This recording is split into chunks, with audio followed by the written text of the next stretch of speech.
Yo, yo, yo, yo. Let's make sure this thing is running on both platforms.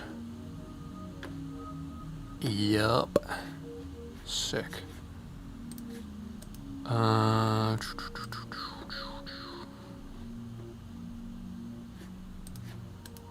trying a different, oh, that should not be echoing. I'm trying a different mic setup today. So we'll see. We'll see if that works. Because I have not unpacked my, my normal, like, podcast type mic.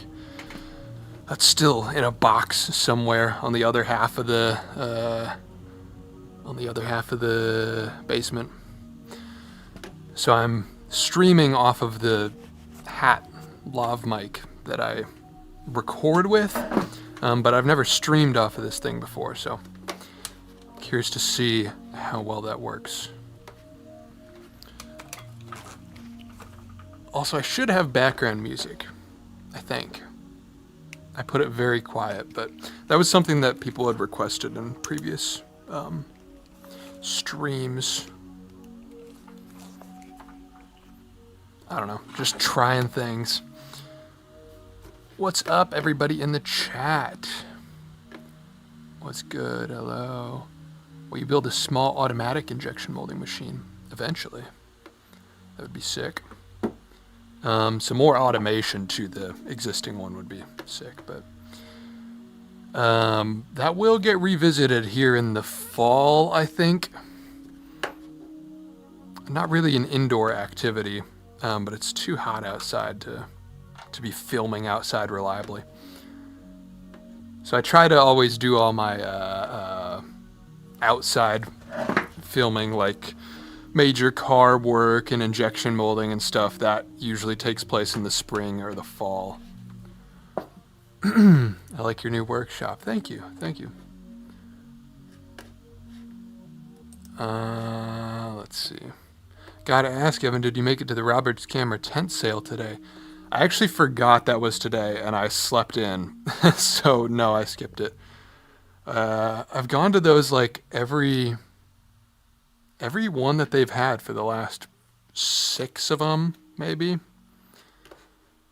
Since they started doing a few more.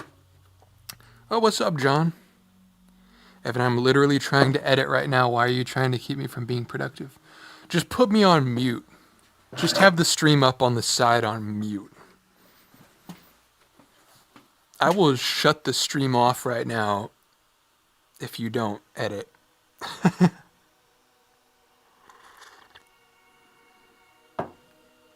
Not to rush things, but attic is the next set. That'd be sick. Just like asbestos and fiberglass everywhere. Also, let me know if there's any annoying stuff with the new mic setup, because I can't hear myself. So if it's freaking out, let me know. I'll try not to sip my coffee too loudly into the mic. Because I'm used to, like, with the arm mic that I normally use, you know, I can point away from it, but there's no escaping the lav. You sound great. Sick, sick. Yeah, Evan stream, how much have I missed? Literally just started. A few seconds ago. I haven't streamed in a minute. Let's see, I'm still trying to figure out tech things here and there. But yeah, it'll mostly be a chill stream today. Just hanging out, talking shop. No crazy projects today, just kind of Q&A-ing as usual. Hello from Bangladesh. Hello. Found you on my feed and I've been seeing you for more and more inspo. Thank you. Appreciate it. Thanks for making building stuff less intimidating. Between you, Dave Vogler, and Van Neistat, things get done with less stress. Hell yeah. Good company to be compared with.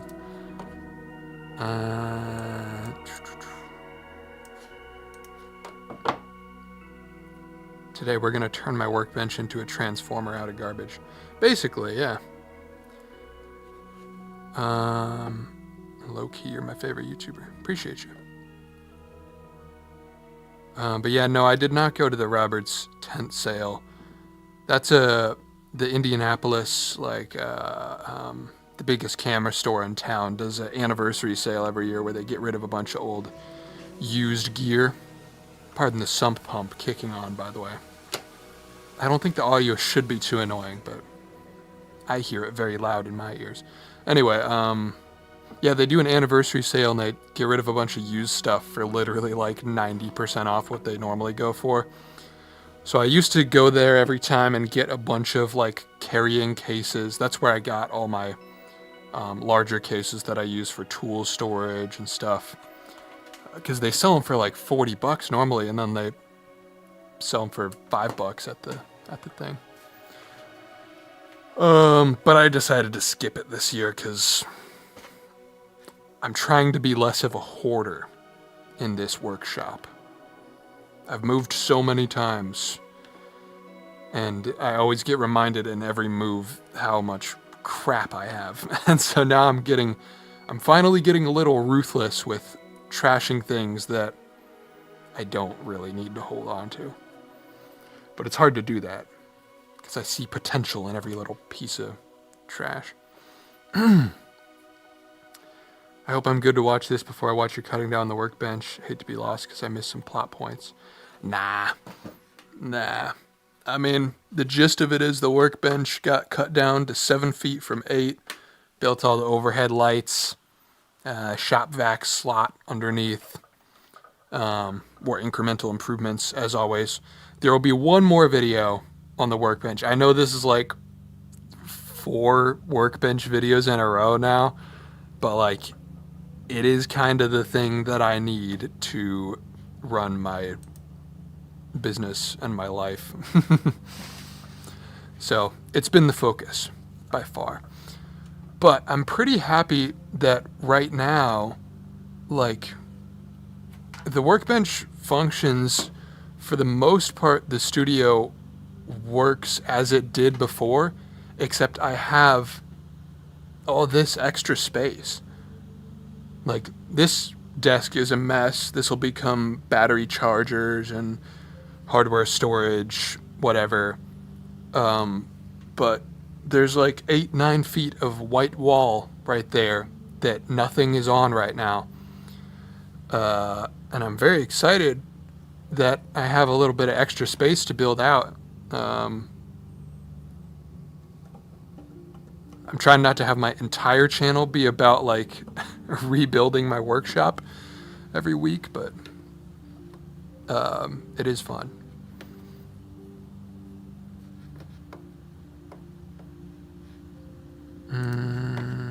Where was I in the chat?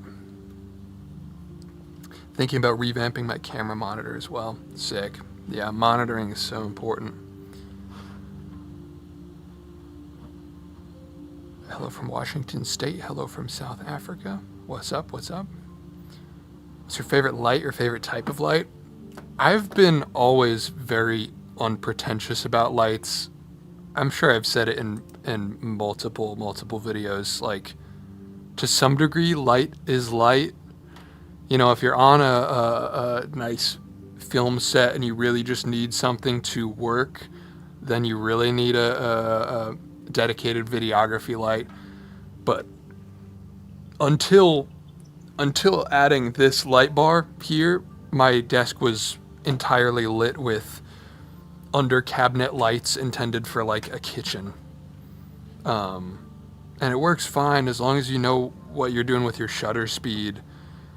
Because some cheap lights will flicker if your shutter speed is really high, but if you're at 1/60, you're kind of just fine with any light. So I really don't have any strict opinions on it, as long as it gets as bright as you need it to be. Whatever works, works. Exactly. Exactly. How's the workbench now? Looks good. Yeah, I'm very happy with it.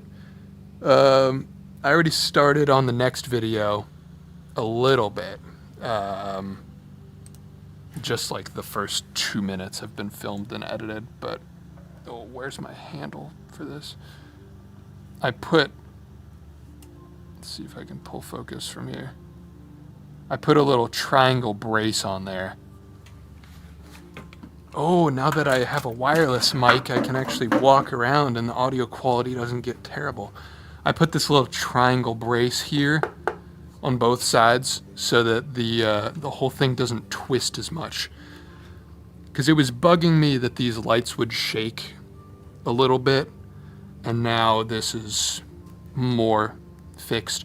I really should have put the 2x4 vertically, because it'll sag less that way. But I'm working with limited height here, so I figured brace would be better. So that was the first upgrade I made in this second workbench video.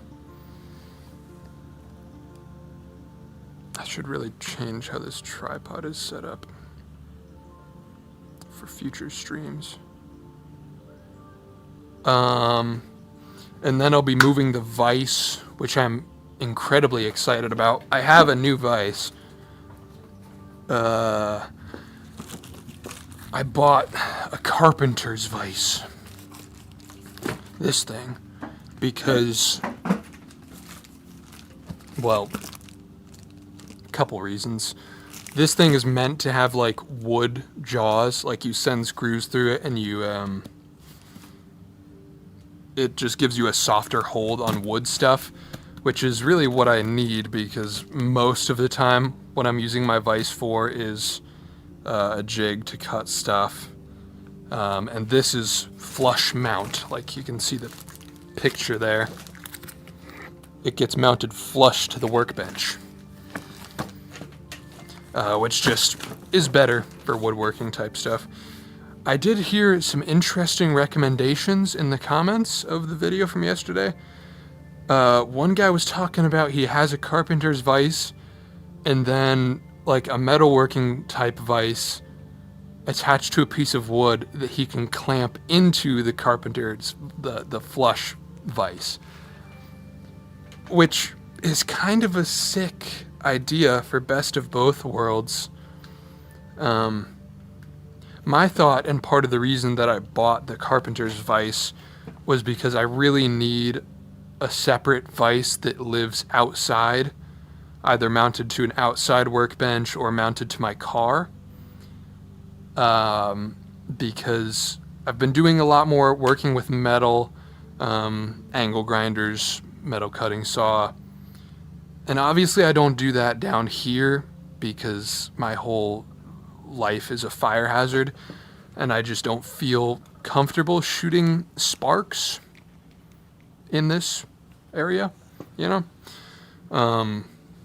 But at the same time, not having, so I have to cut all my metal outside, but then I don't have a nice vise or a nice workstation to cut on, which is dangerous, you know, using an angle grinder without proper clamping.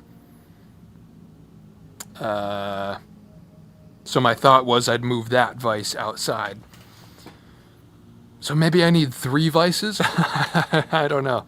I'm trying not to like buy too much crap. It's a tough thing to... Oh, we got a bot in the chat. How do I ban people? Oh, it's already gone. Sick. I'm behind on chat. Would you consider making a second channel video about your planning, filming, editing workflow? You seem to be wildly fast. It's impressive. Thanks. Yeah, I was actually just kind of thinking about that last night because I feel like I'm in a spot with my production that I'm sort of happy with. Hold on, I'm going to change something with the audio levels of this background music. I need to put all my, I need to like remaster all my music so that it is consistent levels. Okay. But yeah, I would love to do that. I don't know how I would do it because like the ideal way to make a behind the scenes video like that would be to screen record while I'm editing an actual video. But that's kind of a lot of extra burden. So maybe I make a really low effort one where I just talk through the basics and show my timelines. Maybe I'll do that today. I'm trying to have sort of a chill day today because it's Saturday. Saw you're testing out shorter content on your channel. Thought you should also post on TikTok. Went over there and saw you posted on there. It's going to be great for more content and exposure. Maybe. I don't know. I hear it recommended all the time, and I've made plenty of arguments against, not against shorts, but just I don't feel like they're that useful. I don't think they're as big of a deal as people say they are. But then I was thinking, like, I cut 3 shorts out of the last video in 30 minutes. My argument has always been your time is better spent working on more long form videos than it is working on short form. But if I can chop a couple shorts real quick, I don't think there's a downside to it. So, I don't know. I posted them on Instagram, TikTok, and YouTube, and we'll see if it's worth continuing to do.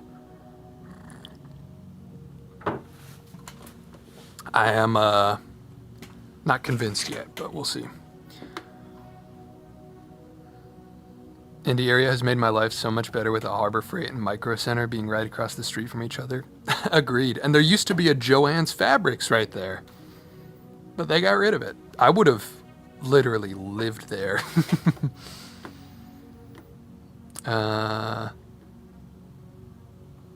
Okay, I gotta catch up on chat. Love your videos. Said this on the DC after you sent me the 3D files. Just wanted to say thanks again. Hell yeah, appreciate you. Started recording my job after watching your videos. Loving the camera content, gives me ideas to upgrade my setup. Hell yeah. The Viceception works, by the way. Yeah, I might have to do that. I'll give it a shot at least, because I need to remount the Vice anyway.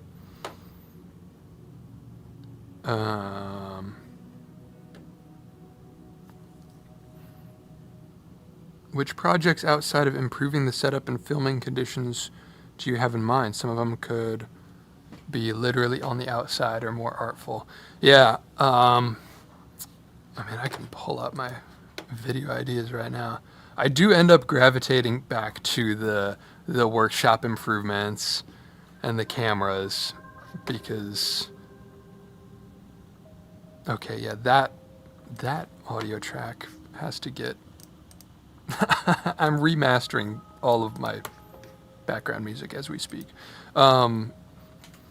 Yeah, I end up gravitating back towards the workshop improvements because it's like, it's kind of awesome that I can make my job improving how I do my job. You know, does that make sense? Like the videos are my job. So if I can make the videos about making videos easier, I don't know if that was a grammatically correct sentence, but you get what I mean. It's like, it feels very productive to do that, even though at the end of the day, what even is the thing that I'm making?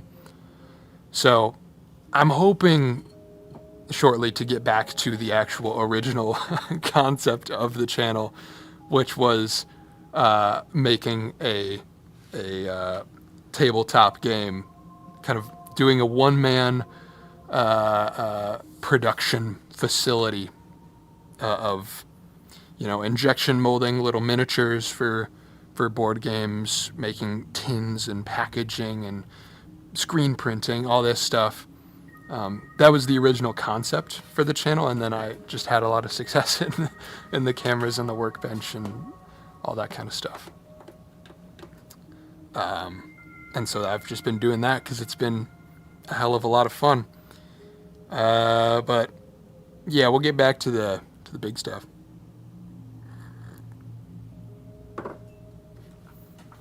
Also,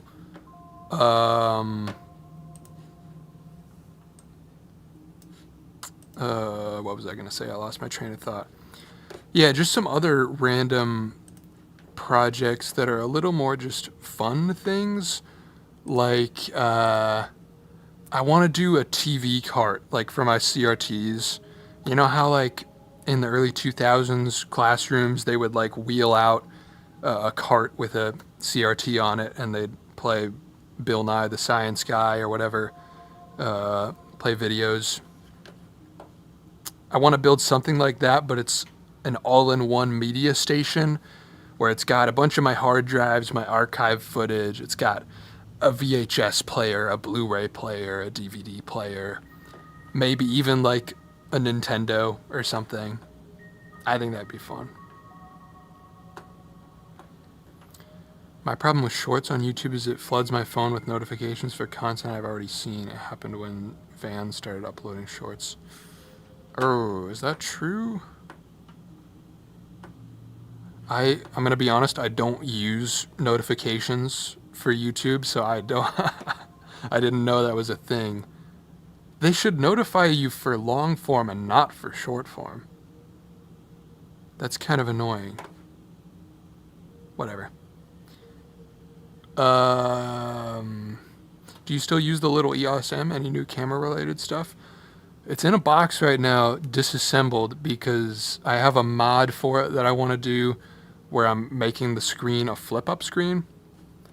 Because it's just a little difficult to shoot on outside, because it, no viewfinder, but whatever. I'm gonna probably 3D print a case or aluminum mill a case or something.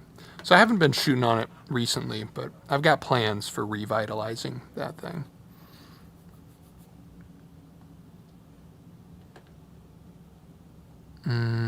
What's your number one tip for making YouTube videos? I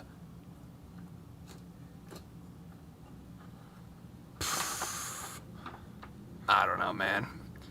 The two things that come to my mind are, one, be actually yourself. I feel like that's such a generic sounding thing, but what I mean by that is a lot of people try to be like Mr. Beastifying their stuff, or like, oh, I'm a YouTuber, I'm supposed to amp up my personality or be funny.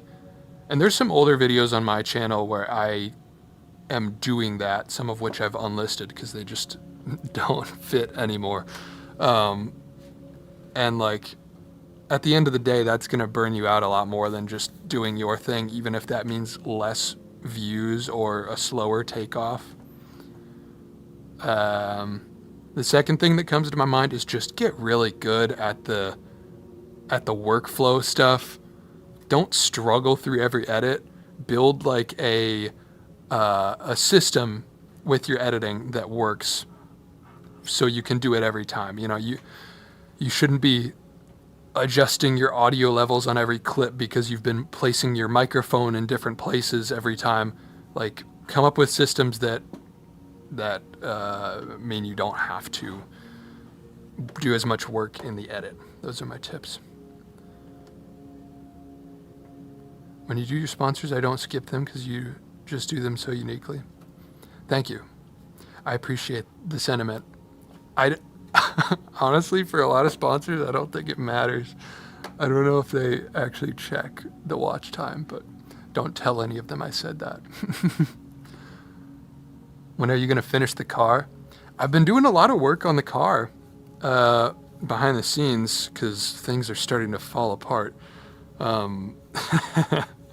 I was missing a sway bar link on the right, and then I lost a bolt for the track bar. So now the car can sway more than it's supposed to, and the rear axle can shift left and right more than it's supposed to. And then I lost the top bolt on my rear shock, rusted out. And so I also had no shock, up and down. So the thing could go left and right, sway, and up and down in ways that it was not supposed to. So I just did all three of those parts and replaced them in pairs. So we've got a bunch of new suspension on the 4Runner. As of literally yesterday, I finished all that. So it feels like a whole new car, man. I'm so glad I did all that. But I didn't film any of that because, you know, it's basic maintenance. I didn't think it would be that interesting as a video. Over the fall, once the weather starts to cool down, we'll maybe get into some crazier car customization that will end up being videos. As a creator, you can turn off the notification when you upload the video. Okay, so when I upload it, if I continue doing shorts, I can put them as not notifying. Good to know. I still don't know if I will or won't actually continue doing that. Like, let's see what the views are at right now. Yeah, like 200. I don't know if it matters. Whatever. I was working on my CRT media station today. Sick. That sounds awesome. Oh, I'm very behind on the chat. Let me zip ahead a little bit. I should just read it off the screen instead of off the website, so that way I know that you can see that I'm not behind. Yo, dude, love all the new videos. Proud to have been here for the whole rise of Monsma. Thank you. Thank you. So worth it to optimize your process? Yeah, for sure. Hey, stream is currently on YouTube featured. What does that mean? I don't even know what that is. But I love to hear it. Ouch, that's rough. That is not good. About the car suspension? Yeah. The thing is, I drive like once a week, so I drive 10 minutes to the store. I really don't go anywhere that much. Because if I'm hanging with my friends, I just ride with them. So I don't even need the car that much. So I've just been sort of whatever. But yeah, having it all fixed is great. Next steps on the car is lower ball joints for sure, because those fail all the time in 3rd Gen 4Runners. And I've got a bunch of spark plugs to potentially fix a misfire, intermittent misfire. I gotta ask, is Monster Caster Wheelchair one of those Mr. Beast videos? Yeah, kinda. It was more... I shouldn't have said it was inspired by Mr. Beast. It was not. It was like...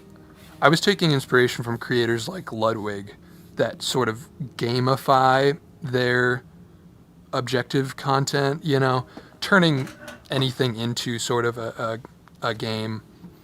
So like I did a workbench speed run build where it was actually this workbench. When I first built this one, I streamed it. I was completely just ripping Ludwig's model. I streamed the process of building it and made it like a challenge with stakes where, you know, I had to build the bench in under an hour or whatever. So that was what I thought I was going to do. But then I realized that my content was better if I just actually chilled out and was more authentic. Because, you know, there's enough like really funny people in the maker space on YouTube, like William Osman and Michael Reeves and those kind of guys. And I did a thing. They're doing the funny maker thing so much better than I ever could that I was like, I'm just not gonna try to compete with that. I'm gonna chill out and be more real. Yo, Bev, great to see you live again. Hope you're doing well. Looking forward to this build days October. Hell yeah. Me too. I'm a little scared. But I think, I mean, every year I improve so much over build days. For those of you that are new to the channel that weren't here last year, every October I do my best to post a video every day. And sort of make a challenge out of it in the Discord or Instagram communities, challenging everybody else to also make something every day, whether it's, making a little drawing once a day or writing a poem or making progress on some bigger woodworking project or whatever it ends up being. That's October. That's build days. And we're doing that again this year, whether I'm ready for it or not, which I think I am. I don't know. It's always scary jumping in, though. A month of daily videos is insane. Last year, I did 25 videos in the month out of 31 days, so 6 days got missed, technically. I'm hoping to beat that this year. That's my goal. If I can do 26, that's a big win. Oh, I forgot about Twitch chat again. And Twitch chat doesn't tell me how long ago the chats were, so I don't know. Oh, wait, did I? Because I saw that chat on the stream display, but I didn't see it in YouTube. I think we have the Twitch chat and the YouTube chat meshed together on this screen. That makes sense. Anyway, Twitch chats that I missed. Evan, what up, dude? Any interest in building a NAS? I feel like it would be useful for you and would love to see a custom case build. Yes, but hard drives are so ungodly expensive right now. Which, it'll probably be that way for the next 2 years, so I gotta just suck it up and buy some storage. But yes, I would like to do that. I keep getting sponsor proposals from, one of the NAS companies, and I should have just taken them, because now they stopped emailing me now that they're so expensive. But I did want to DIY it instead of getting sponsored by a pre-made system. I don't know. Curse me for trying to have integrity or whatever.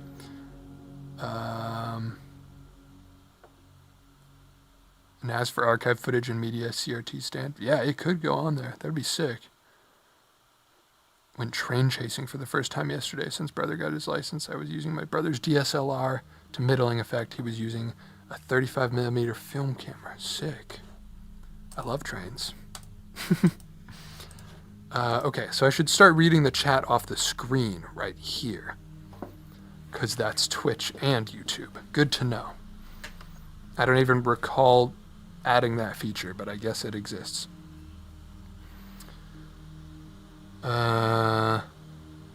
Workbench speedrun was amazing. Yeah, it is a fun video, but it's not me. I mean, it is kind of me, but I don't know.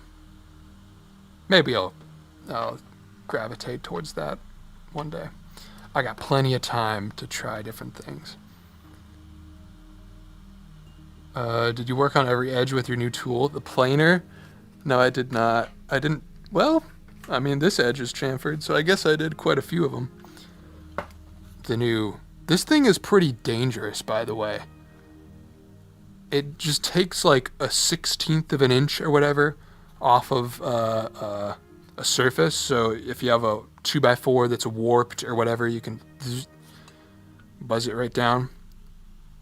And this thing has just been a joy, but I have to remember that this is not a safe tool, because this is not like a circular saw, Like a circular saw will cut you in a way that can be stitched back on. This will not. But one thing that this tool has that I just love is this switch changes which direction the sawdust blows out of, which is just so cool, because like I can be cutting an edge and it's like I want my dust to be blowing down instead of straight up into the air, and then when I'm doing the opposite cut I can flip it to the other way.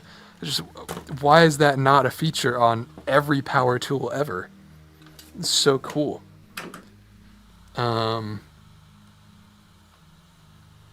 Shorts are just advertising for the full video? Yeah, for sure. For sure. Used enterprise stuff is the way to go. For hard drives? Yeah.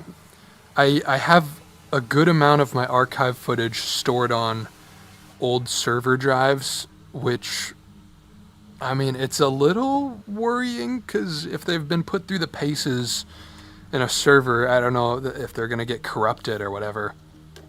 And also they're very small. So most of my storage is on about a dozen drives that are each 256 or 512 gigs, when I could just put them all on a 32 terabyte or whatever.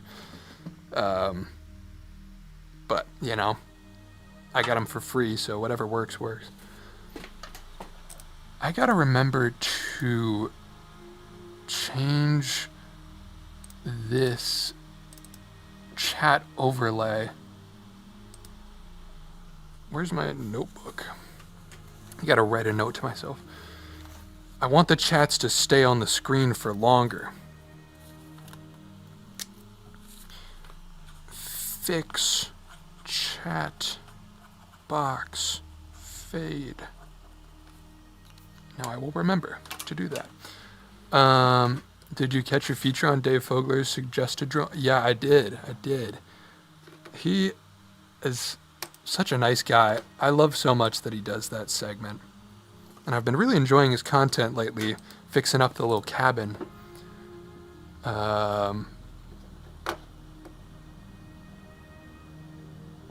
He's a great creator. If you haven't seen his stuff, check out Dave Fogler. Or Folger? Fogler. Yeah. It's one of those words that I never say out loud, but I read all the time. The Synodrome. He's criminally underrated. Where's that headphone from? Looks awesome. It's like a really expensive headphone. Somebody gave this to me very nicely. I think is it David Clark? It says DC. I forget what that stands for. But they're like aviation style. And I think they're really expensive. They're nice. I just always remember, like, I always see these in movies when it's like some guy flying a helicopter or whatever. He'll be wearing oh, what was his name? I love the character. The guy that flies the helicopter in Lost. I'm not gonna get it. But he wears these.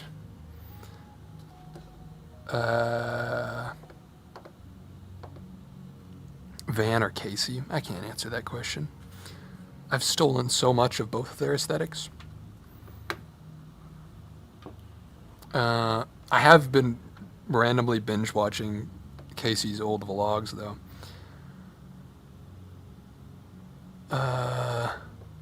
Your videos are not made for 480p. The bitrate is so bad. Never heard that one before. Are you talking about the stream or the videos? Because I don't know what I can do about that.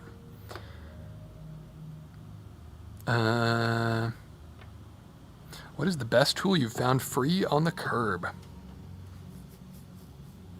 I've found some generous heaps of scrap wood free. Maybe this filing cabinet, the big green filing cabinet, it's not really... Oh, it maybe is on screen a little bit. I've used this thing for so long for parts storage and tool storage. It's so heavy duty. It's annoying to move every time, but man, is it a nice thing to have around. I'm sort of debating a video idea where I want to cut the whole thing shorter, because it's like, I mean, how deep is that? It's 2.5 feet deep, probably. Where's my tape measure? There it is. Yeah, 27 inches, almost 2.5 feet. And I really don't like deep storage that much. The deepest I usually go is 18 inches because I just find that tools get stuck so far back. It's just not very efficient. So I don't think I'm good enough at sheet metal welding yet, but I do need the practice. So I might chop the back foot off of this filing cabinet and then weld it back on, shorten the whole thing. I think that would be a fun project to challenge myself a little bit because I'm not good at metalworking. You a movie enjoyer? I enjoy the hell out of movies. But I'm not like a cinephile or whatever. I'm not a movie nerd.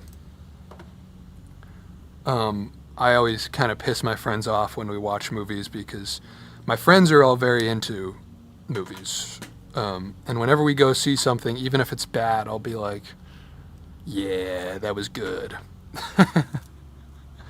I just have a fun time at the movie theater, and I don't critique stuff that's, I don't know. I'm much more of a TV show guy.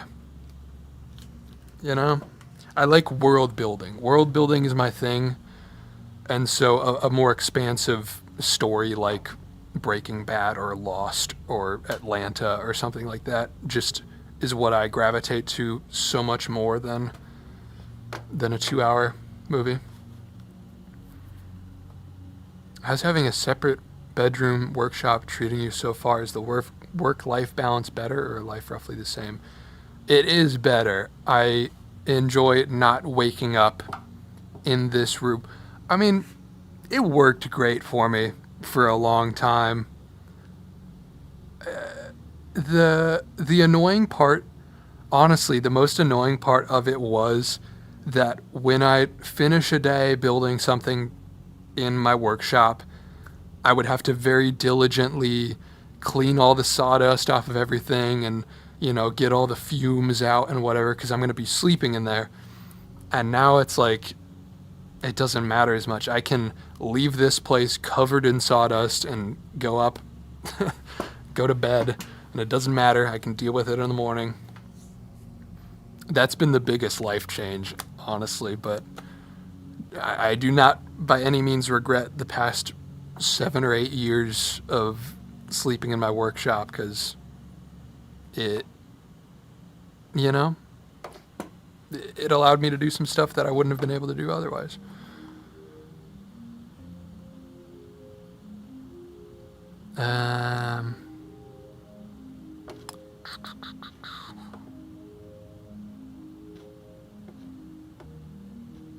Where was I? Okay, yeah, sure enough, the chat does work from Twitch and YouTube. Sick.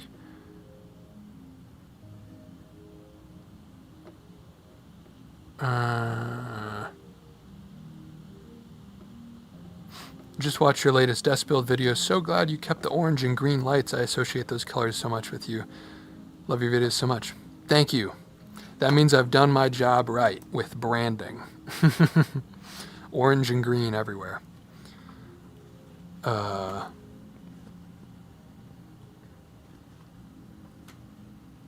I've gotten to the point with movies where certain movies I'm geeking out about the process of how it was made more than the actual movie. Yeah, I feel that for sure. Especially with some older movies. The one that does both, Mad Max Fury Road.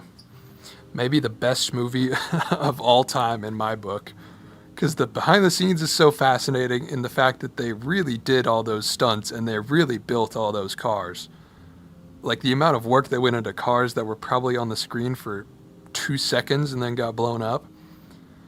But also the movie itself and the script is genuinely one of the best sci-fi world building things ever. That's one that nails both behind the scenes and on-screen appeal.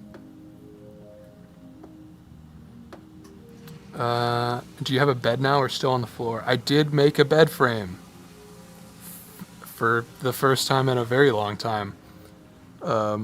That's what I was doing for the past couple days. I was kind of just doing some behind the scenes life improvement stuff for the first 2 weeks of August, which is why I was kind of away. So I was fixing the car so that can actually drive in a straight line, and building a bed frame, organizing my kitchen, stuff like that. That just comes with the move, and trying to I'm trying to live life like a normal person is my ethos for this house, you know? I'm trying to treat this job a little bit more like a 9 to 5, where like I want to burn out less on my creative projects, because I really love everything that I do in the videos. It's just sometimes I work too hard and burn myself out, and then I disappear for a couple weeks, and then I come back and burn myself out again. So I'm trying to be a little more work-life balance, separation, and treating it like a 9 to 5. Do you miss your old studio? Not really, no. I don't miss the previous one. I sort of miss the Cleveland space with the super high ceilings and the giant windows. That space was awesome. But the previous house, no. This is just an objective upgrade in pretty much every way. I mean, maybe this space is a little bit less square footage than that room was, and the ceiling's lower, but like the freedom of being able to make noise deep into the night or early in the morning, and it doesn't matter, just not having to think about all that, and concrete floors, and being able to make messes. It's just so great. I'm really glad. I was thinking about this yesterday. I just wanted to say thank you to all. I know I say it all the time, but such a big thank you to all the paying members on my website, and also to the regular viewers. Thank you for like not throwing a fuss about me starting to do sponsors, because like, I mean, I know that's the norm on YouTube right now, and nobody cares anymore. But from the creator end, it feels like it's a hurdle to jump over, to be like, all right, we're putting ads on the videos now. And I was so worried that it wasn't going to go well. But genuinely, there's like no bad comments about it. Aside from, you know, the occasional joke about Squarespace having me in a held hostage or whatever, which I think is just funny. But like, the paying members and also the freedom to have been doing sponsors has given me like enough leeway financially that I was able to move here. Because moving is expensive. Like, it takes me so long to move all this stuff that I had to be paying rent on both spaces in July, plus the security deposits and getting all my internet online and everything. It's like, it's expensive to move. I mean, everybody knows that, but I was paycheck to paycheck for the longest time with no flexibility to go anywhere else. But you know, made it through with that little bit of extra financial security, and I appreciate that so much, because rent is less here. I'm paying less in rent here than I was at the previous spot. So now that I got over that hump, like, I'm chilling a little bit. Not that I'm making anywhere near a respectable income, but I'm making more than paycheck to paycheck, which is something that I haven't been able to say for years. Anyway, yeah, I just wanted to say that. Who are you? How did you find this stream? Is it being pushed that hard by YouTube right now? Ooh. They have you squared in that space, bro. Thank you for the $5, Jose. Appreciate you. Actually, speaking of Squarespace, the last Squarespace ad read is, there's one more. And then I'm done for a while.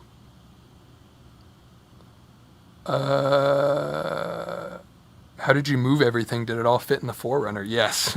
Yes, it did. Yeah.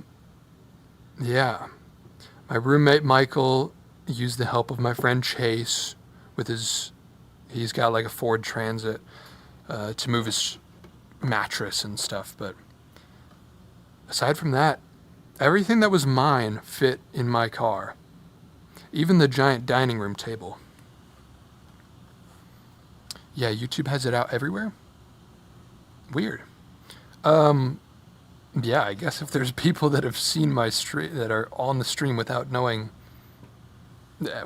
seen my videos, how do I sum up my channel? I build workbenches. I build things out of scrap wood, and I make things with no money, and do strange camera mods, and allegedly build a tabletop game, although I haven't really shown anything about that.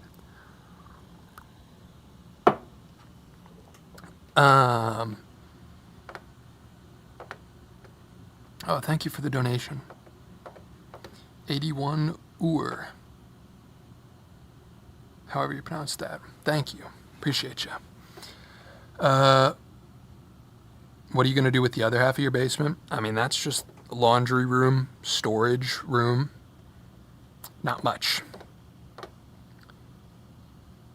Who's this dude in this dungeon? Scrapwood dungeon? Yes.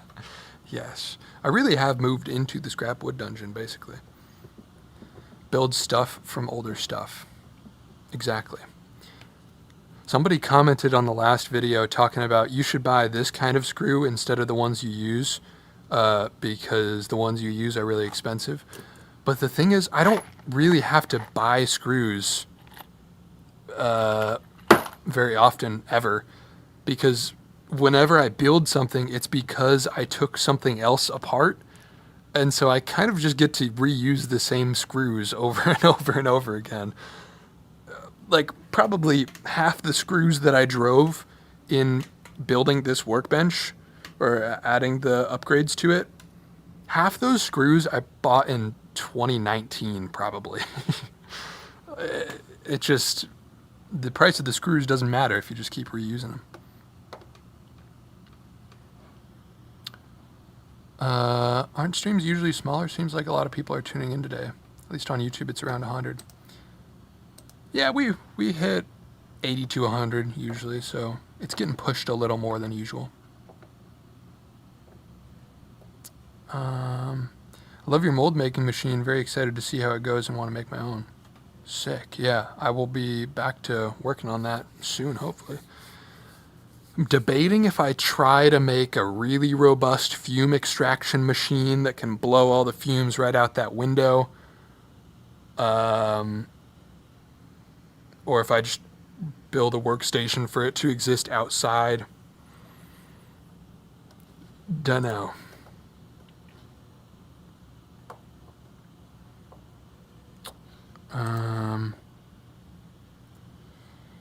Probably outside is going to be safer.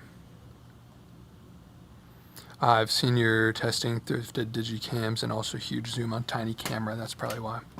Yes, that is me. Camera tinkerer. There's a freaking fly in here. The basement is not entirely sealed off yet. I need to do some work on the foundation, probably.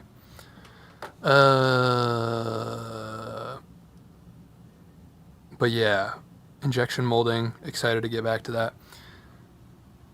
I found you from the camera related videos. The way you shoot your content is sick as hell and the kind of stuff I want to do in the future. Love it. Even the dining table, Jesus, our American car is actually so much bigger. Yeah, and my car is a small car. Like, if you look at my car in traffic next to a F-150, I don't think they sell very many vehicles that are as small as mine is anymore in the U.S. and yet I can fit my dining table in it. It's partially because I've stripped all the interior out of the car. Like there's no rear seats or interior trim or anything. And so, you know, there's nothing. I have more cubic feet inside of the vehicle than if it was stock.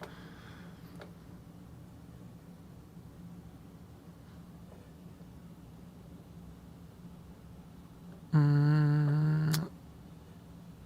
you think the basement will be warm enough in the winter? We'll find out. But I've lived in a basement in the winter before. I tell you, the rugs help. If you put a rug down in a basement, it helps so much from the heat sucking out. Because that's the problem in the basement is the heat dissipates through the concrete floor. But with a giant rug, it should be less bad.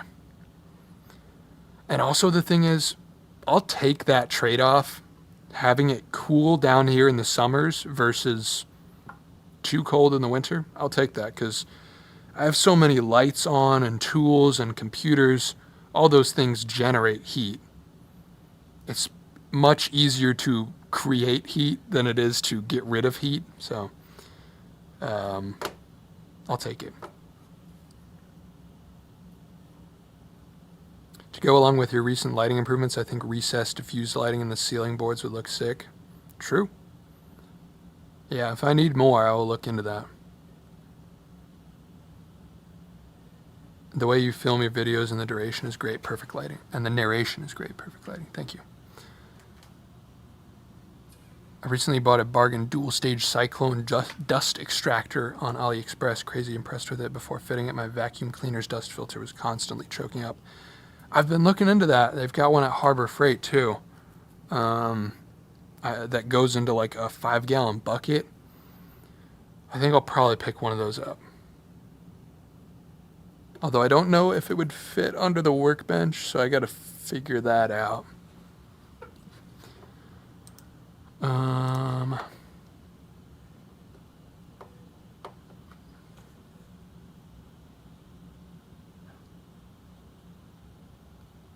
found you from your CRT videos and what are like the content. Keep up the great work. Thank you.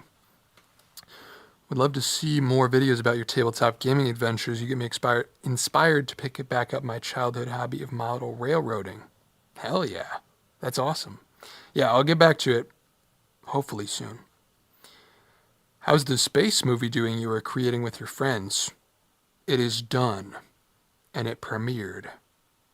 Well, private premiere, friends and family premiere.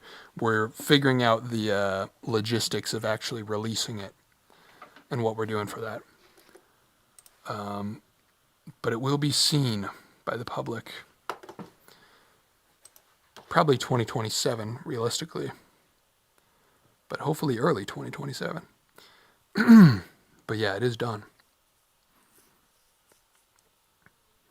Part of me wants to take out the back of my car similar to the Tucson, but other part of me is like, if it ain't broke, don't break it. Yeah, I mean, removing seats is not going to hurt anything, really. Oh, lots of hype in the chat for the movie being done.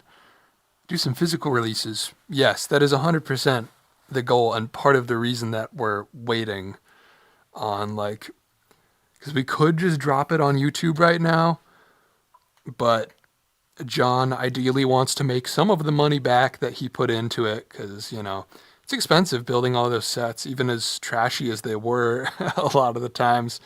It's a lot of money, and just feeding people for the shoots and locations and everything. So ideally some sort of fundraising or physical media drop with the movie releasing is the idea. VHSs, DVDs at least, I think would be sick. I have access to a 5-foot by 10-foot high horsepower CNC. Any ideas?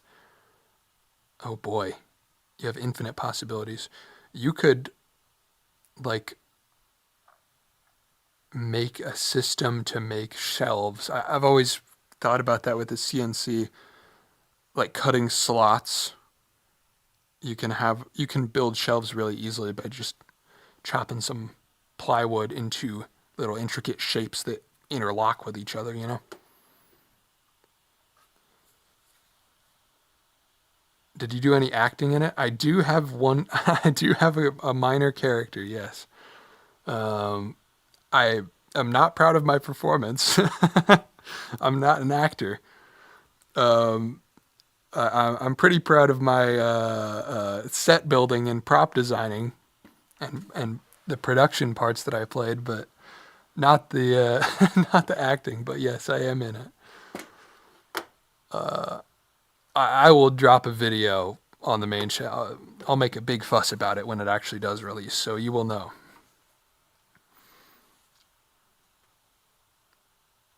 How is removing seats in a car legal? US is wild. Well, you can do a lot more than removing car seats. There's not much restrictions on what you can do with a car in the US, at least outside of California. You guys should make a teaser trailer for the movie? Yes, for sure. Get this man a star on Hollywood immediately. Yeah. Yeah.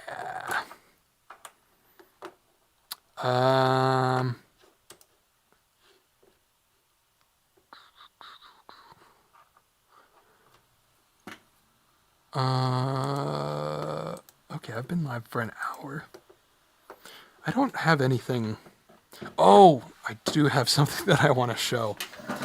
Actually, I made a stupid side project the other day just because I wanted to test a little method that I've been thinking about for a while.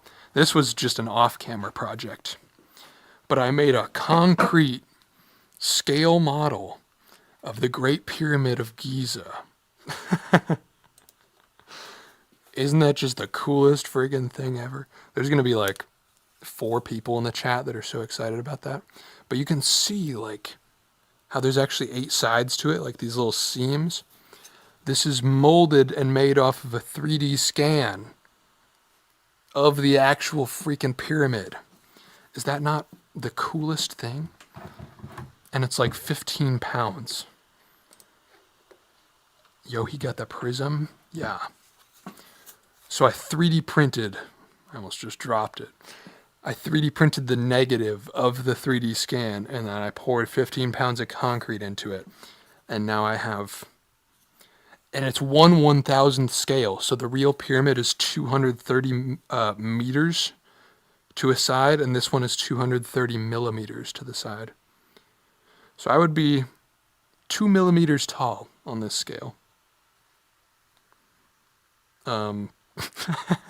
So stupid, but I really wanted to, figure out concrete molding for some other potential projects in the future, and now I know how to do it, and it works pretty dang well.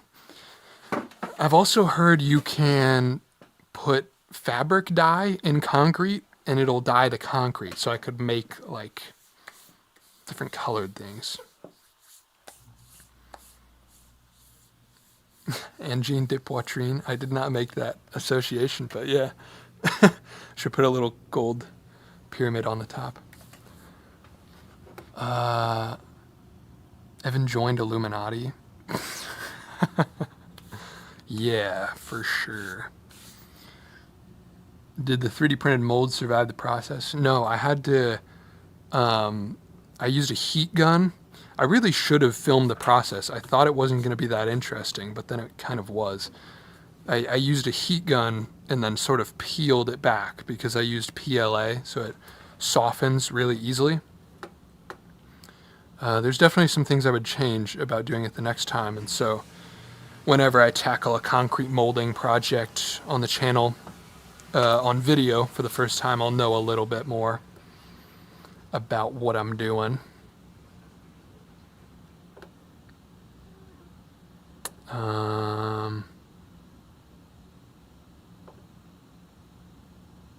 So we need 15,000 pounds of concrete. Yeah. Wait, how does that work? What's the calculation for scaling it up? Would it be 8,000 times? Because if you scaled a cube... Oh, wait, it's just cubed, isn't it? Or am I going crazy? Because if you scaled up a cube 2x, that would be 8 cubes, which is 2 cubed. Right?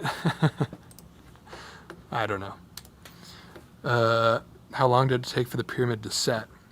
It set pretty quickly. I didn't demold it for maybe 12, 18 hours. How do I get my table stable enough to jump on? Use 2x4s vertically. They'll prevent sagging so much more if they're tall way versus flat. And then you're kind of good. And use some thick plywood. This thing is ridiculously overbuilt though. Honestly, a table that's 3/4 inch plywood on its own, for the most part, isn't going to sag. That will sag a little bit with some weight, but the 2x4 framing on top of thick plywood is insane. The decent pyramid of Monsma. Yeah.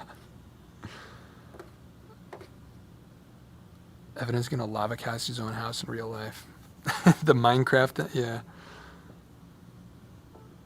How did you get into this hobby of creating stuff?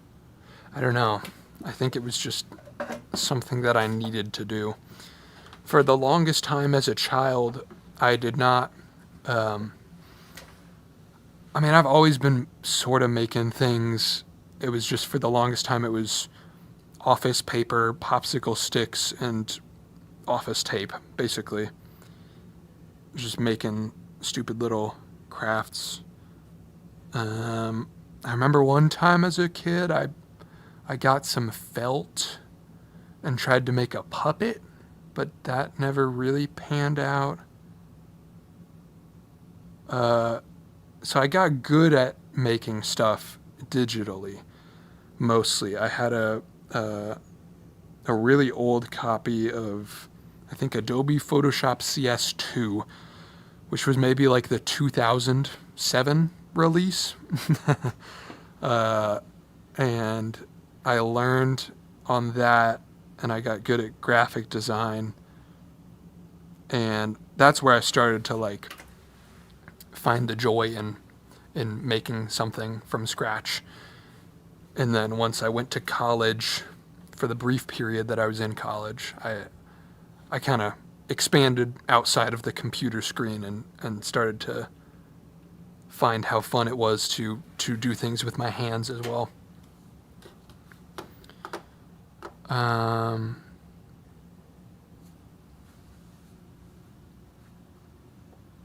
I paused one of your workbench videos and made a drawing. From what I could see, ended up building my own table. Now houses my home server and saving space for me and my girlfriend. Hell yeah. Sick. Yeah, they're pretty easy to replicate. It's not,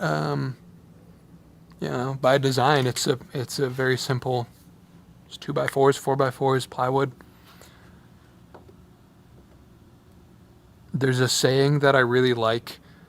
I forget who I heard it from, but something along the lines of, anybody can build a bridge that doesn't fall over. It takes an engineer to build a bridge that just barely doesn't fall over. Meaning, anybody can look at a 4x4 piece of wood and be like, that'll support my weight.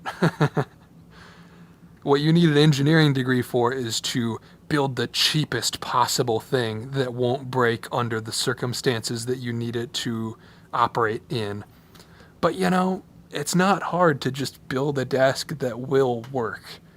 Slap some 2x4s together, it's not gonna fall down. And those are words that I live by.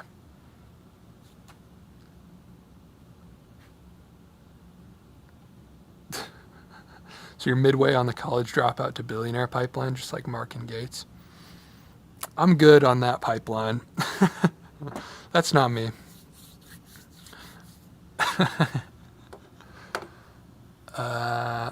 Do you have any immediate plans for learning to use concrete, or just a nice skill to have? There's a handful of projects in my list that involve concrete. I don't think I'm going to spoil what any of them are. But the first one that I would do would be something really simple. Just a little concrete shelf or something, just a little trinket shelf. But then I have some more complicated ideas of things that I would 3D print, printing them negative, and then molding.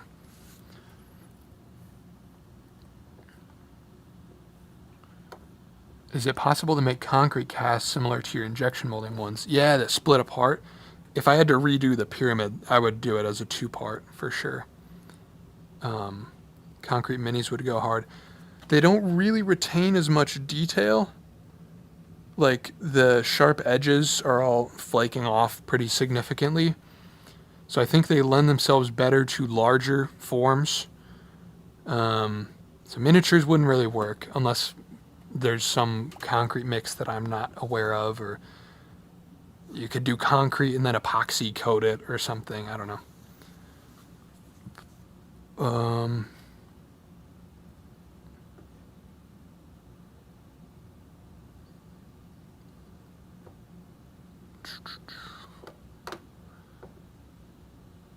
Engineering is overrated, just overbuild, GG. Yeah, exactly.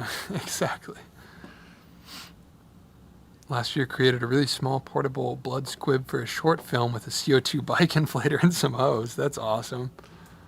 That is sick. What's the plan with the car? Well, right now I'm just trying to get it drivable, man. Or more safely drivable. For the past, I've owned it for almost 2 years now. It's kind of just been the grocery getter and nothing else because it's not in great shape, but I haven't had money to fix anything.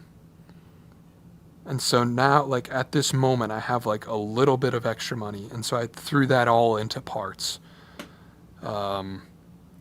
Just so hopefully it can be reliable for a bit longer.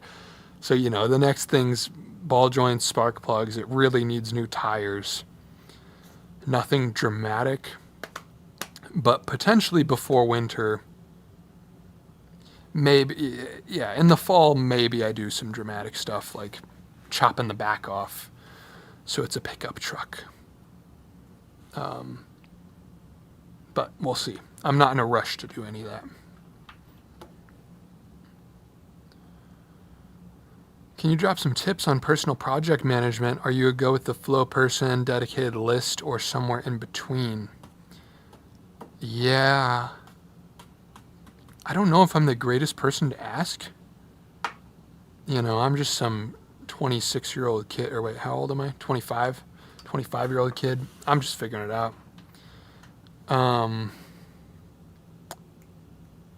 I'm still not as efficient as I would like to be. I've always been less of a list person than a lot of my other creative friends are. I feel like a lot of times lists and to-do plans are like a way to trick yourself into thinking that you've done something productive. And I'm like roasting myself here as well, because I do that.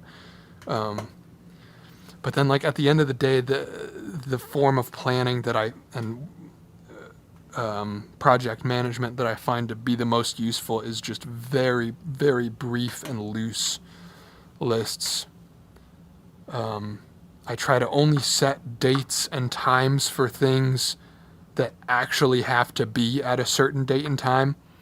Everything else I kind of just list loosely and let myself day by day. Because, man, creative energy is so all over the place. You can plan like, okay, today, for example, the last 2 or 3 days for me, I know what I need to do within the next week, right? Like, I need to work on this next video because I have one more sponsor due this month. So I know that there's probably 3-4 days work within the next week that I want to do in filming, editing this video. But there's also 3 days worth of car fixing and cleaning up the house, and I'm reorganizing a lot of my scrap materials behind the scenes. And so I try to schedule only, I have 7 days of work to do within these 7 days, and not specifically what needs to happen, because I didn't wake up, or I didn't plan that I was going to stream today. I just knew that within those 7 days I needed to stream once. And when I woke up today, I was like, okay, I feel like I have the energy to stream today, and so I did. Give yourself a little freedom to go with the creative ebbs and flows and the energy ebbs and flows is basically what I'm saying. That's what works for me, though. Everybody's different. Some people really need lists. Have you seen the Chris Borge videos where he uses concrete in his 3D printed builds? He is so sick. He is blown up so fast. I remember 2 or 3 years ago when I was just starting and I was at like 5,000 subs, something like that. And I think Chris Borge was also starting around that time. He was a little bigger than me. And I was like, this guy's my inspiration. We're going to grow together. I never talked to him or anything. I was just like, we're kind of in the same lane. And then he just went so, like, his lathe stuff, insane. Like, he's doing what I wish I had the energy to do. I'll get there, but yeah, his builds are crazy. 70 minutes late. Damn, I thought I'd catch my first live stream. They stay up after, so you can binge it if you want. I see. Do you have any other car than the green one? I forgot the brand. Well, it was a Hyundai, and now it's a Toyota, because the Hyundai died, and I'm gonna maybe mix and match some parts between them to make one car. Insanity, ridiculous stuff that is hard to make sense to anybody but myself. But yeah, no, I just have one car. On lunch break, just pop by to show some support. Lots of love from your northern neighbor. Thank you. Can you give us any hints on your plans for build days in October? No, because I don't have any plans. I mean, what do I have planned? Kind of nothing. All I know in October is I have a videography gig within October that's kind of an all-day shoot, and I don't know how I'm going to make a daily video that day. I don't know if I try to make something out of that, or if I try to prep one video ahead. And then we're going to be doing some aluminum milling stuff. But that's all super loose. I really don't know. Kind of depends on how much I get done in September, right? Hopefully some merch stuff, but I keep saying that I'm going to stop talking about merch because I keep saying things and then not doing them. But I swear, if I don't have it up, if I don't have some merch and some hats or something in October, I will have that. And then, just daily videos, as has been the tradition for the past couple of years. Some streams. Yeah. We'll find out.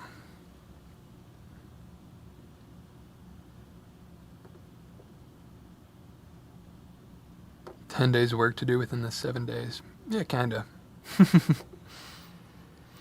Ant Venom, what's up? I appreciated your comment. Very insightful. Yeah, I'm trying to take a step up with my videography in this new space. Be a little more intentional with things rather than just lights everywhere. I also redid my whole color grade. Because I had a lot that I used on everything, but I sort of made it when I didn't know anything about cinematography, or I just wasn't as good. And so I redid the whole color grade setup. And now it's, I think it just looks better in general. And I'm shooting correctly with my camera now. Before, it was optimized to shoot underexposed and with the wrong white balance, and now it's like, it's actually correct. Legit such an insanely good looking setup. Thank you. I appreciate you. Glad to see you here.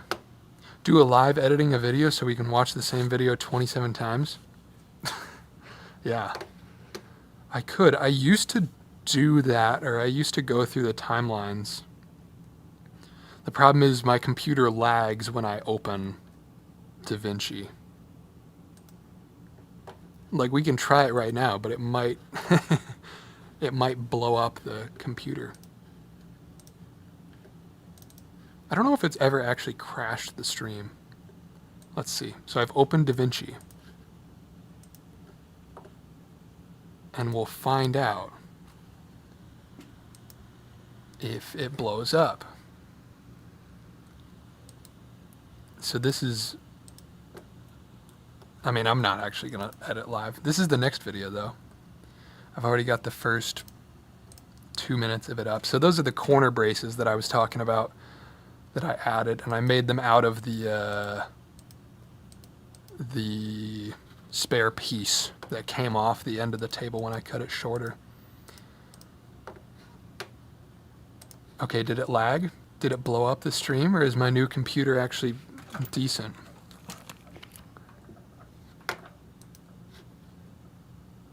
I think it's fine.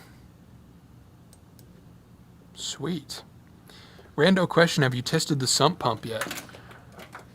That's a good question, actually. Oh, thank you, John, for the $2. Thank you. Yes. I don't know how much national news it's been, but Indianapolis, the past 2 weeks, has been going through record flooding, like actually catastrophic flooding. I think like the worst it's been in 50 years or something. So legitimately, like, part of the city is still underwater. The river that cuts through the city, I should preface this, I'm totally fine, lucky to be on fairly high ground, but the river that cuts through the city diverted into a limestone quarry. Like, because we do a lot of limestone mining here in Indiana. Let me see if I can find a clip of it. Yeah. So this is like not far from my house, and this was a couple days ago, became the largest waterfall in Indiana history. This was completely dry. Anyway, this is a big tangent from whether or not my sump pump works, but it washed out a road. And for context, I would pull up Google Maps to show you how close it is, but I don't want to, leak my location. But this road that got washed out is genuinely less than a mile from the Harbor Freight that I worked at. And I was at that Harbor Freight when this flooding started. So, like, anyway, all that to say, the sump pump works. And I have not flooded out. Luckily, because if that thing was not there, genuinely this whole, oh, there it kicks on right now. Hear it? This room would be flooded, 100%. It destroyed a whole highway and a bridge, yes. Somebody caught a fish outside of my favorite bar. Let me see if I can find that. I think it was on Reddit.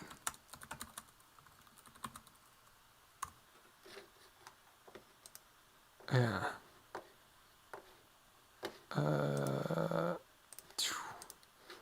This is a picture at, I don't know how to zoom in. Pretty big fish. And this is genuinely 1 block from the bar that I always go to. It was deep enough that sucker was in there. Kind of crazy. So yeah, it's been wild. John's back in the chat. Did you finish your edit, John?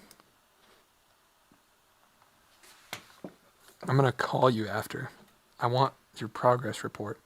Oh, John, you were muted earlier, but people were hyped as hell about the movie. They were asking what the progress was like, and I told them it's the Friends and Family premiere happened, and they were asking for, I didn't even bring it up, but they were asking for a physical media release. So our conversations have been somewhat, the sentiment is there. We can sell some VHSs, some DVDs. My area in Maine had some aggressive snow belts a few years ago. I set up a whole system with corrugated hose to direct the sump pump away from the foundation. Just naturally paranoid. No, I feel you on that. I'm so paranoid about natural disasters and fires and yeah, I'm glad to have this. It's a little scary that there's not a battery backup on the sump pump. It's a new unit, so it works great. It was installed in the last year. But there's not a battery backup. So if we got catastrophic rain and the power went out, then this place would flood. So I've just been holding gas on hand, and I've got a generator. So as long as I'm home and I notice it, it'll be fine. Oh, Coleman's working on a poster for the movie? Hell yeah.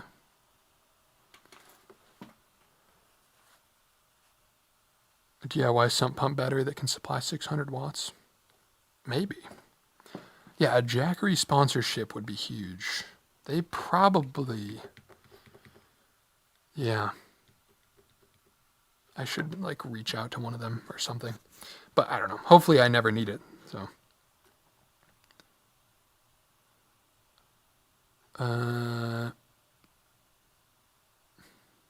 New computer or the laptop you showcased us? Yeah, just the laptop that I customized earlier.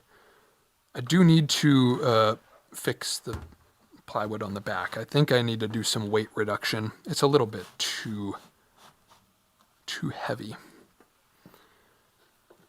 Jackery legit might. Yeah, I bet if I reached out to them, they've sponsored quite a few people. I think one of them did a thing with Van Neistat. So, yeah. We'll see. Can you make a tutorial video on how you got the Micro Four Thirds mount on the Insta360?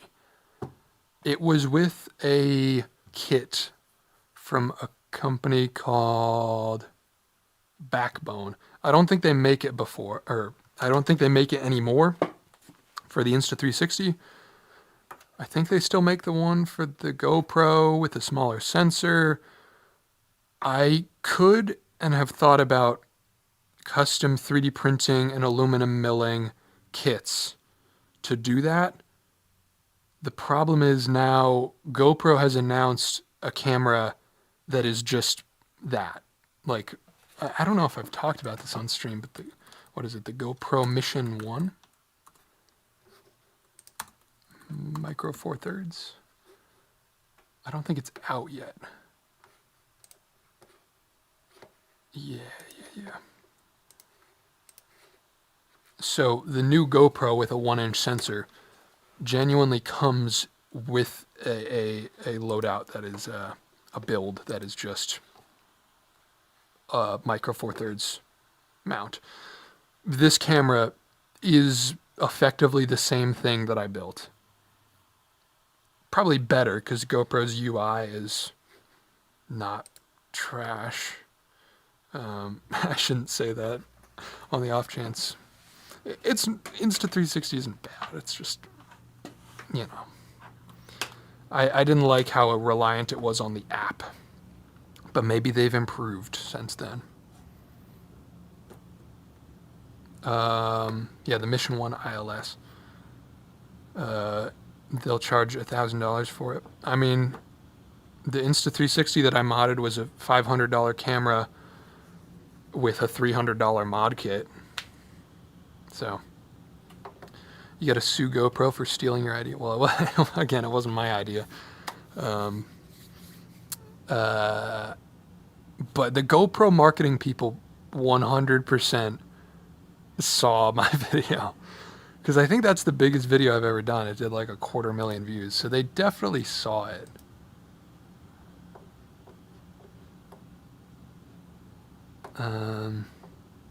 Website says 700. Yeah. That's not a bad price. I don't know. I don't know anymore. I'm so desensitized on camera prices. And like, I'm broke. I'm stupid with money. I'm like, $1,000 camera is pretty cheap, but a $100 tool is really expensive. My brain is rotted.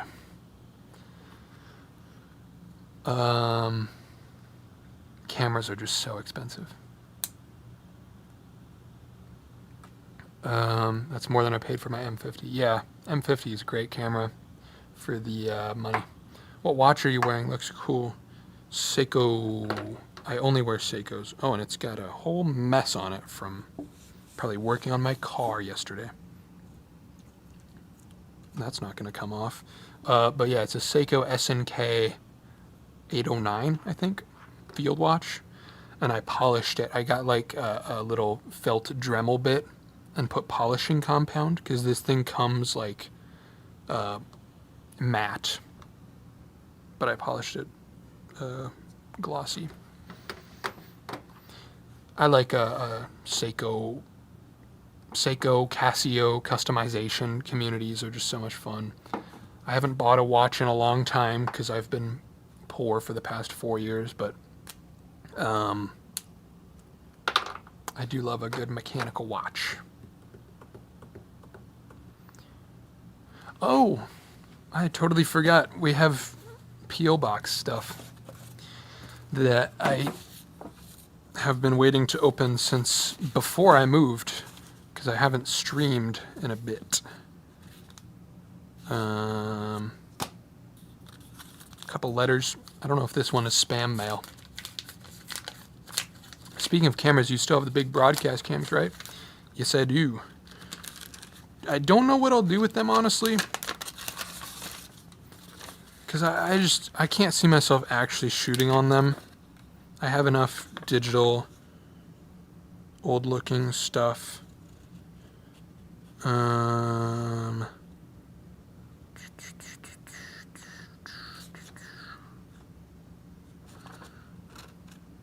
Okay, that is something to look at another time. Letter from Bartlett, who sent in letters before. Thank you. Or no, it was Todd. I wonder if there's a relation. Nathan Bartlett. Very nice note. Been really enjoying your YouTube channel. Great to see someone young like myself working with old tech and making new things. I don't want to dox anybody. I'm not going to read the whole thing on stream.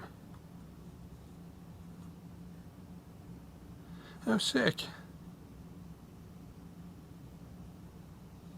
Yeah, I will read this off stream and send a reply, maybe. And then I got a package from Amazon. Don't know what this is. Somebody must have sent me a gift package to the P.O. box.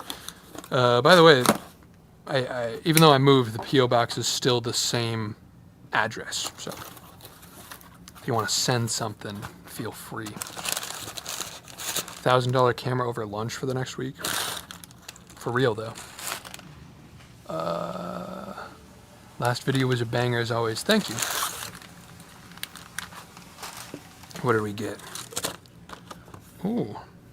Okay, gift note. Don't know if I've seen you use a hobby knife like this in a video. I use this dude for everything. Figured I'd send you one. I also make stuff on YouTube. Big thanks for the huge inspiration from Cody Tribble. Check out Cody Tribble on YouTube. We got a little nice little X-Acto craft blade. Sick. Thank you. I actually needed some of these because I think I lost or went through all my blades. Yeah, I typically don't use this sort of thing on the channel, and really not for any particular reason. There just hasn't been one on my desk, and it's never been something that I went out of my way to reorganize into a spot where I would use it, because I genuinely don't know if I own any or where they are. So thank you. This will be in the little tool cabinet there for more precise work than the razor blades can do. Thank you. Actually gonna open this and check it out.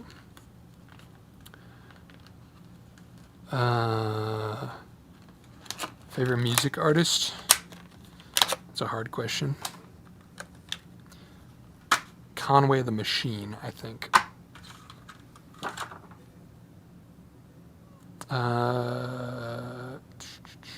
Sick. Nice little box with storage for the old blades. That is something that they should put on all of them, but they don't. Oh, and this thing's nice too. Sick. What was the name again? Thank you, Cody. Cody Tribble. Thank you. Do you everyday carry a multi-tool? No. Weirdly enough. Conway Heat, damn you dig West Side Gun. I don't think people ask that question sometimes, and I don't think anybody in the chat has ever known who Conway the Machine was. But yeah, Griselda is like my top 5 on Spotify every year. It's like West Side Gun, Benny the Butcher, Conway the Machine, 38 Spash. Sorry, I had to mute for a second. Was there an answer to my P.O. Box question? I missed it. Making a handmade MP3 player later today. Hope it only takes me 2 days. I did not know you have a public P.O. Box. How do I find it? Would love to send you the second unit I make. That would be so sick. Handmade MP3 player. That would be awesome. That's something I've been thinking about doing too. It's in the description, should be in the description of this stream. And it's in all the video descriptions too. Thank you. That would be sick if you sent that. The goats, yeah, indeed. They're so consistent over the past 15 years. Totally missed you going live. Word up from the UK. What's up from Indiana? I keep all the streams up after too, so it's bingeable. I might keep doing. I did on my second channel. Evan Monsma 2, by the way, is the second channel. Last time I streamed, I did a cut of it where I chopped down the 2-hour stream into a shorter video, and maybe multiple videos could be the move. But I don't know. I bounce around topics so much. I don't know if there's anything cohesive worth turning into a second channel video. Ooh. Spacebar does that. Interesting. I guess worth putting something out there. If somebody is interested, I can't pay anything at the moment, but if there's any, I know all live streamers all have clippers that make stuff, and if anybody's interested in doing cuts of a live stream, turning them into smaller 10-minute videos that I can put on my second channel, that might be something that I'm looking for somebody to do at some point if I have the money. So if there's somebody that is down to try that out without me being able to pay them yet, I don't know. It's just something I'm maybe looking into doing. But feel free to reach out if you're an editor looking for a YouTuber to work for. How did you grade your stream? Is it a LUT? Yeah, it's a LUT. It's just straight through the camera. Can I turn it off? No, I can't. Not right now. But yeah, some cameras will let you upload a LUT straight into the camera. Did I just spill water on myself? Get Claude to do that. It's totally capable of doing edits. AI. Is there any space to talk nuance about AI on a live stream? I feel like that's asking for trouble. In theory, sure. I've heard people of doing that and it working. I don't think it's smart enough yet to, and I don't know where I stand morally on that. Like, clearly generative AI is not something to be used as an artist, but if it's cutting down a transcript, is that fine? I don't know. In any case, I tried it out of curiosity and it was not good at clipping, so. Not really an issue I have to deal with, the moral implications of if it's not good enough to do it in the first place. So, yeah, for now, I would rather not.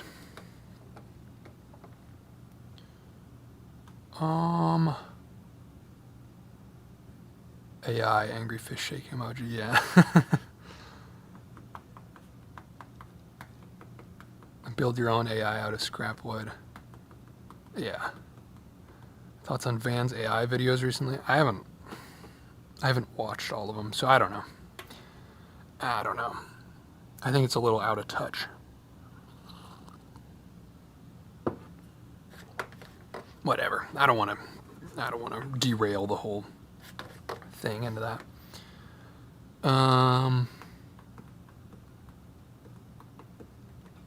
I do think editing transcripts is something that maybe it could be ethical if you're running it locally. You know, at the end of the day, that's the problem with all of it, is it's unethically trained and questionably energy sourced. But, you know, in theory, if you trained your own thing and ran it locally, I don't know. It's such a mess, man. We'll see how it plays out. I'm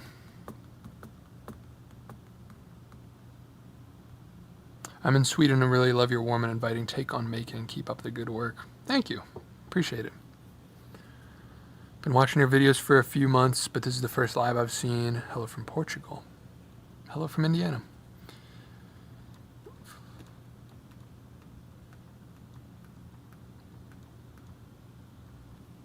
Sorry I mentioned it. I was just looking to save you a few bucks so you can buy more power tools. No worries. No, you're good. It's an interesting topic. I'm just never too sure, like, how, especially on a live stream, whether I should talk about it or not. But it was my choice to read your chat. You don't have to apologize.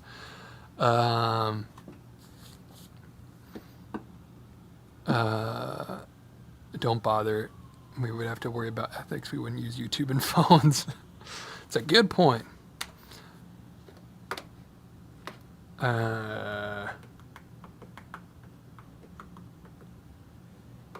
Yeah, I went down a rabbit hole trying to see if any of that would work. And it's impressive. It's cool to watch it go, but, like, still not there. Hey, love the new setup. Thank you. Me too. I'm actually pretty happy with this. We'll have another video up for people that weren't here earlier. Next video, I know it's like 4 workbench videos in a row, but the next one will be more wrapping up this whole thing, installing the new vise, the 7-inch carpenter's vise. Big sucker. I'm going to put outlets hard mounted on the desk. I forget what else I'm doing. Moving the hanging arm lamps probably. Yeah, handful of things.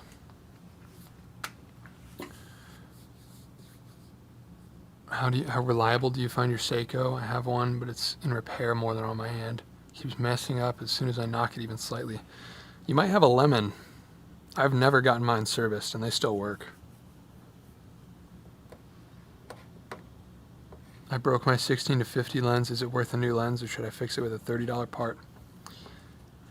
I mean, if you can actually find parts for it, I feel like that's always the hard part, is sourcing parts. But if you found it, $30 is worth the gamble, right? That's a several $100 lens.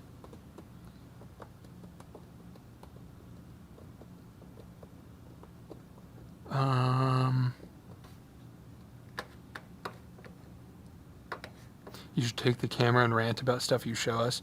Yeah, I really should set up the camera wirelessly, because I could do that, and then I could move the camera, but right now it's tied into the computer with a cable. I could get a weekly I'm building another bookshelf video, I'd still be here. Hell yeah. Appreciate the support. Have the casters on the bench actually been useful so far? The moving bench seems like a novel concept. Yeah, I was skeptical at first if I would actually use them. The reason, because at first I had the bench up against the wall there, but I was also thinking about having it in the middle, so I figured might as well just put it on wheels, so even if it settles into a permanent spot, at least I can easily try different places while I'm sorting it out. And I'm glad I did that. I spent maybe $30 on the casters, and it's been great so far, just being able to move it around, because up against the wall, that's tried and true. I know I like that. The diagonal, I think, is pretty cool. Shooting it towards this corner, kind of like it's a TV show set. I think that's a cool look. But then in building it, I've occasionally had it set this way, like long ways down the room. And I actually kind of like this orientation the most, which I never would have thought to do unless it was on wheels and it, just happened to end up here while I was messing around with it. And I think there's a good chance that it ends up living here most of the time. So I think it was definitely worthwhile setting up with the casters, just in the sense of being able to try different things easily.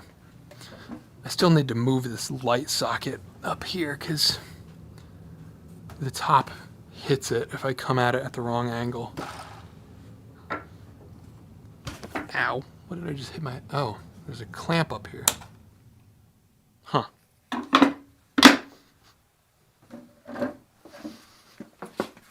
Anyway, yeah, I think it was worth it. I like the casters.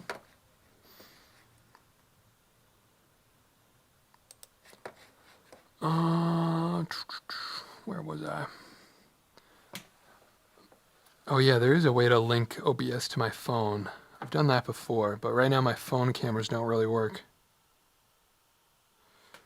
We'll do a redo on the phone camera video, because that did really well and I broke it anyway, so I need to kind of redo the setup, putting C-mount lenses on the phone.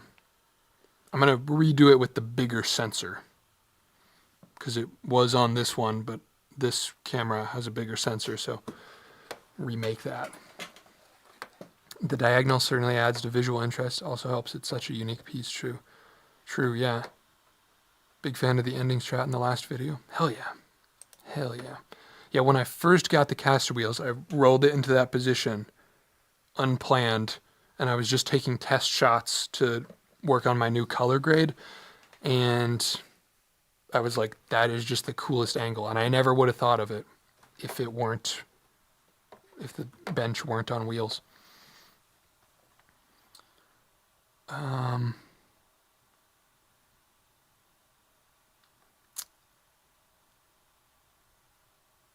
going to scroll back on the chat a little bit. Is the idea for the desk to be against the wall or in the middle? All over the place, depending on the project.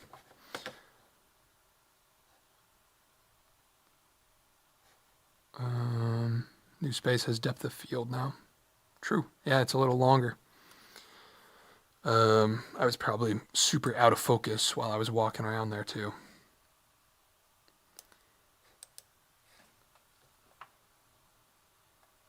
Sometimes I forget that I'm not on autofocus.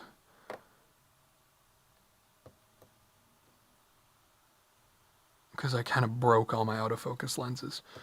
With the middle, it looks like a tinkerer's kitchen. Yeah, somebody else said that too. One of my friends was like, this looks like a cooking show set. Which is funny because I have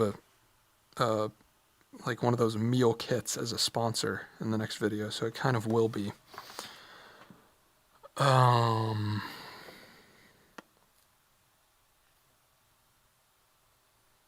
I saw something similar to your workbench for sale, a mini version, bought it, lasted 2 days total, was made of some kind of fake wood. Oh, that sucks. Well, rebuild it out of real plywood or something. Just logged on, saw you were streaming, love the content you make. It's given me some inspiration for what I'm doing to restart my channel. How much time do you spend setting up shots? Used to be a lot. I mean, the answer is as long as it takes to get a shot that you're reasonably happy with, which I've gotten faster and faster at. So like when I started doing videos in this genre, I would film for weeks for a video that right now would take me a couple days. And that's just partially infrastructure, better lighting setups, but also partially just knowing ahead of time what's going to look good faster. So it's just different depending on,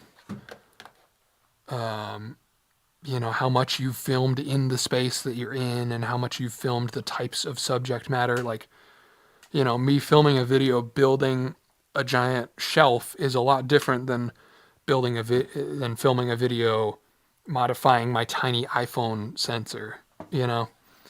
And so it's just a thing that's different for each thing. But at this point, I try to spend as little time as possible on the filming. Like I'll narrate to camera. I do live narration, and then I get to a point where I'm like, all right, I've been on this shot for a little bit. I'm going to switch it, stand up, move the camera. Usually you go from a close to a wide to a close, or change the angle as you're moving. And I'm probably setting up the next shot for 20 seconds before I hop back in. Because for the most part, having all the lights attached to the workbench, you don't really have to change anything other than the camera's position. And that's why I use these crazy super zoom lenses too, even though they have worse image quality and not consistent focus, and not consistent exposure. It's just handy to not have to ever change the lens, you know, in terms of less time setting up the shots. I value the quickness of the production more than how the image actually looks, you know, at the end of the day. That's what I think matters.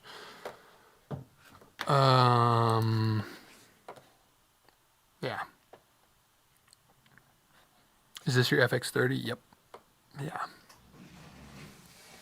What's the setup actually and what aperture? I don't know because I genuinely don't know what aperture this lens is at because it's an EF lens and I have it on a fake adapter or the wood adapter, so it doesn't know what aperture it's at. So if I want to change aperture on this lens, I have to take it off this camera, put it on a Canon camera, electronically change the aperture, and then switch it back. I think it's at 5.6 at the wide end, so then as it zooms, it goes to like 8, f8, 8.3, whatever. And then I have an ND2 on it, so that's stopping it down another 2 stops. And that is so that I can darken the image, and then as I zoom, you know, brighten it with the ND so I can keep it somewhat consistent. It's the idea, at least. Your stream has inspired me to work in my own cellar, just set up my automatic lights. Thanks for the kick up the backside. I wanted to do that for the last 3 months. Hell yeah.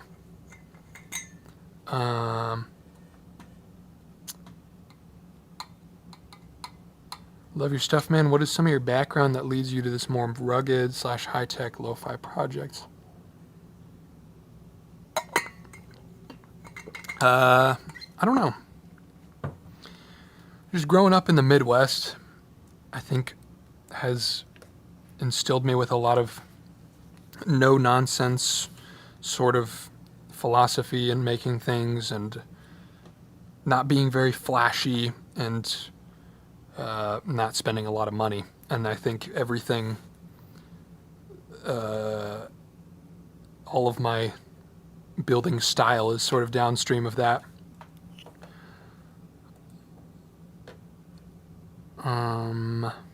Oh, I'm behind on chat. Whoops. Let's see.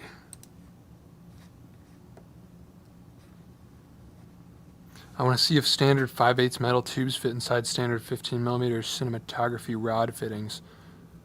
I think they're slightly different. The ones that I've used for my rod setups are 1/2-inch copper pipes, but that's 1/2-inch inner diameter.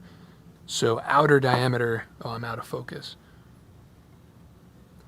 Outer diameter is 16 millimeters, and I think the standard cinema rods are 15.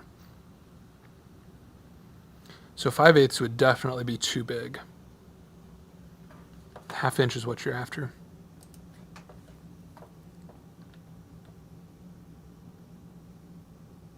What happened to the plants? You need some greenery? I haven't brought them down here yet. Partially just because with all the flooding in the area. Oh, that's why I'm out of focus. I keep pulling focus on myself leaning in, and then I lean out. And where was I before? I feel like I had it at a good spot.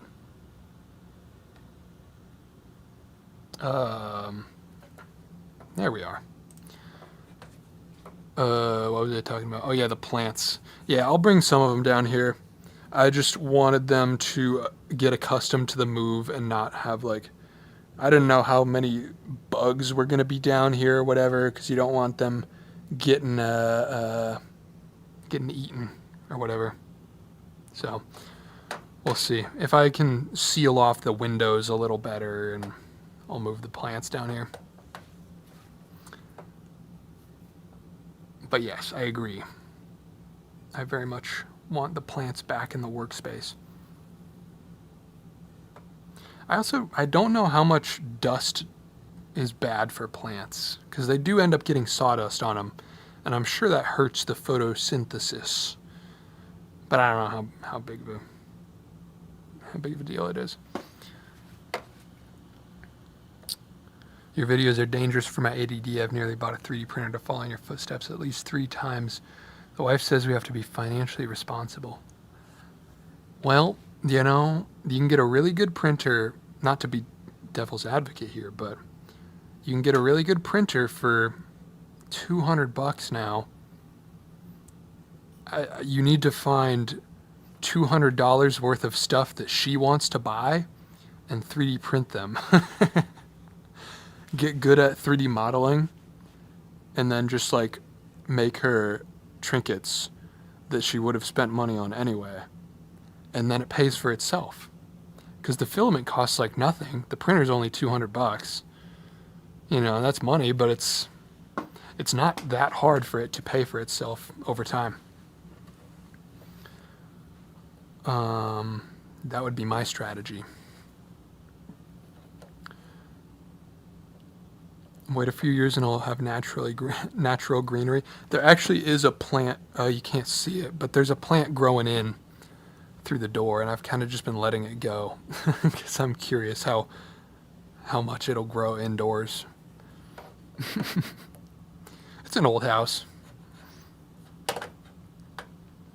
Sawdust is good for them if you clean the leaves. I could believe that, I guess.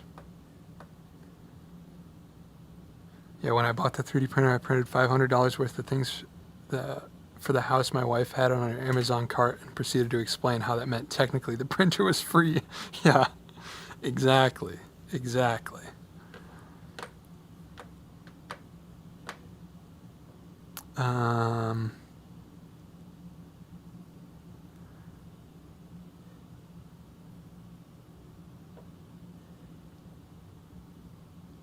Even not in a workshop, plants like being wiped out. Okay, yeah. Yeah, I think I might put the really tall one in here and just like have it a little bit off the ground. Maybe I need a 3D printer. Not to be a salesman, I mean, I turned down a 3D printer sponsorship, but I think it could end up being like what a sewing machine used to be, where every household used to have a sewing machine. You could make your own curtains or tailor your own clothes or whatever. It was the norm that every household had a sewing machine. And I feel like 3D printers have reached that point to where they are that useful. That, you know, spending $150, $200 on a 3D printer is useful for almost any household. And honestly, it's maybe easier to learn simple 3D modeling than it is to learn simple sewing. Like, sewing machine maintenance is hard. 3D printers are really simple, and basic isometric modeling is pretty easy. Recommendations for 3D and software? Yeah, get Autodesk Fusion. Well, maybe that's... Autodesk Fusion is great. It's free. If you are a tinkerer and you want the headroom to be able to scale up in your skill over time, get Autodesk Fusion. If you are not, which, you know, I'm talking to a bunch of tinkerers here, but if you want something simpler, there's other options that aren't going to look as intimidating. I'm still screwed up on my focus. What is going on? Yeah, there are other options that are going to be simpler, but Autodesk Fusion will do everything that you will need it to do. And it's not that hard to learn. It's just one of those things that looks complicated up front.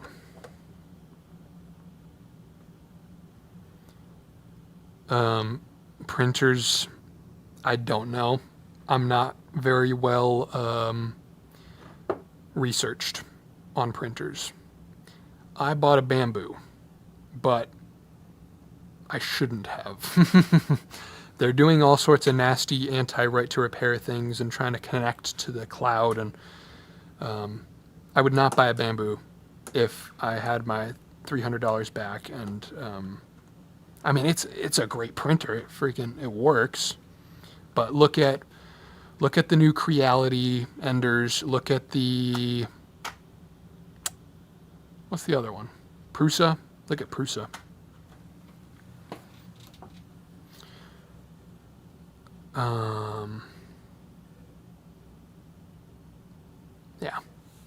Elegoo as well. They're all good at this point. That's the truth of it. It's like cameras. Canon, Sony, Nikon, whatever. They're all good.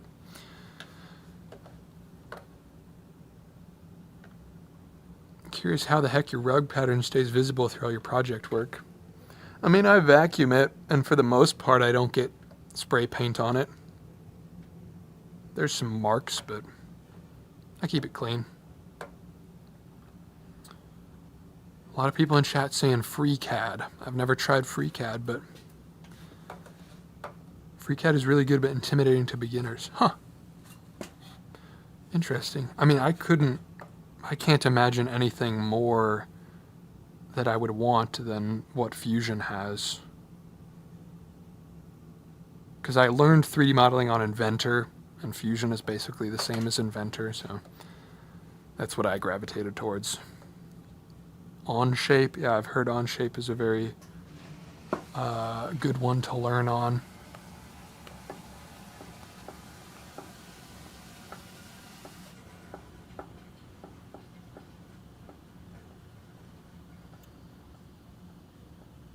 Can you get a Prusa for 300? I don't know. I'm not the guy to... I haven't researched the 3D printer market at all.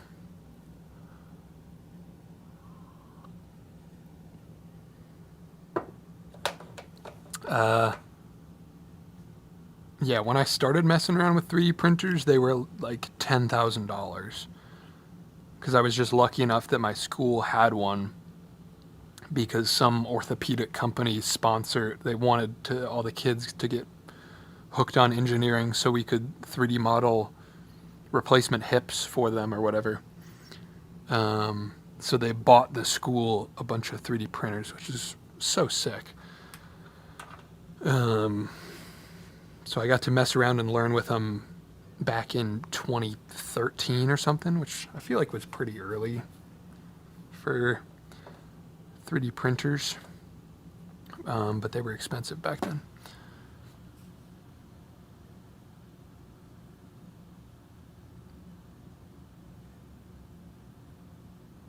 You complain about Apple or Bamboo, but are using Apple products? Excellent point. I'm a hypocrite. Yeah, fair point.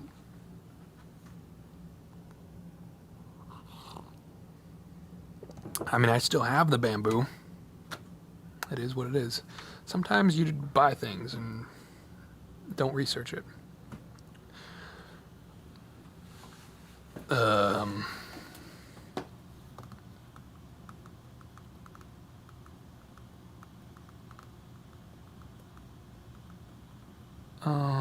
Where was I? Apple products are banned in my house. Fair. To be honest, these days I don't know if Microsoft is that much better. But what do I know? I shouldn't. I try to not pay attention to all that. I don't care. They're all taking advantage of us. That's a bad take, but...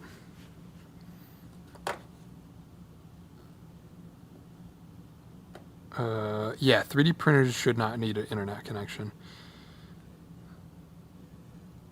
And Bamboo does let you not do that, but... like, I haven't connected mine to the internet.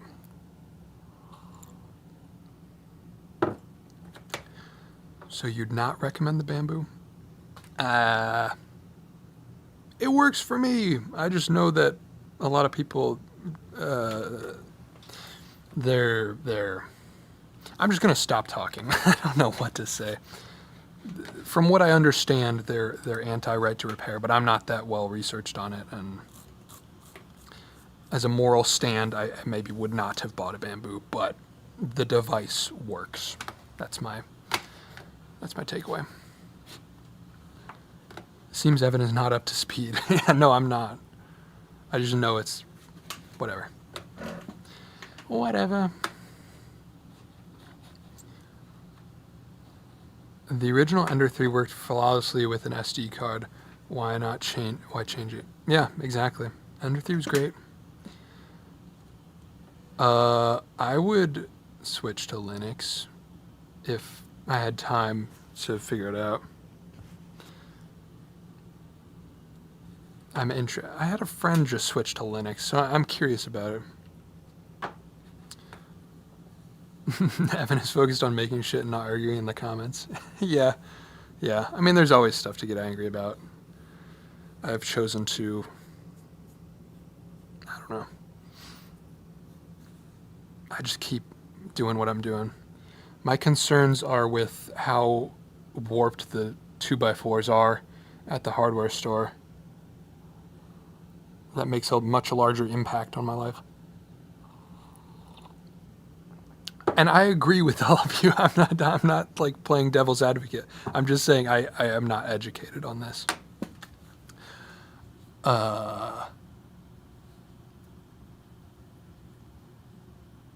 Go for it. Linux is great. I might, I have my old PC that I haven't really used for a bit. I mainly use it for storing footage at this point because it's got big old hard drives in it. But I might get that thing to boot on Linux so I can try it without it being my main workstation. And then I can kind of have both running at once and make the transition easier. Or dual boot.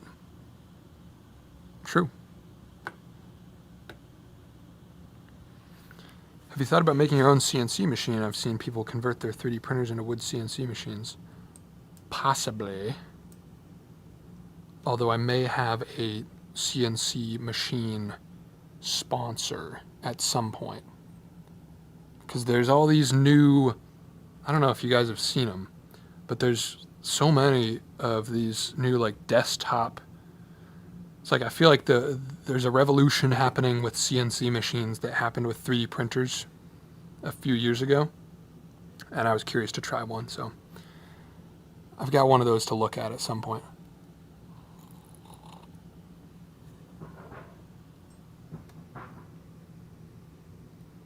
I don't know if that came through on the mic, but I think a bunch of my scrap wood just fell down up there on the porch.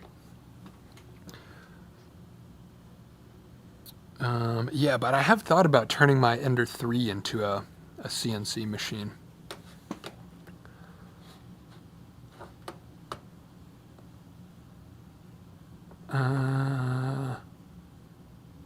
Oh yeah, I also have an old Apple computer somewhere that was sent to me, and it's got a broken screen, but I was thinking I could turn that into a music workstation, plug all my synths into it and stuff, and then I could have a Windows machine, a Mac machine, and a Linux machine, and kind of compare and use them all for different things.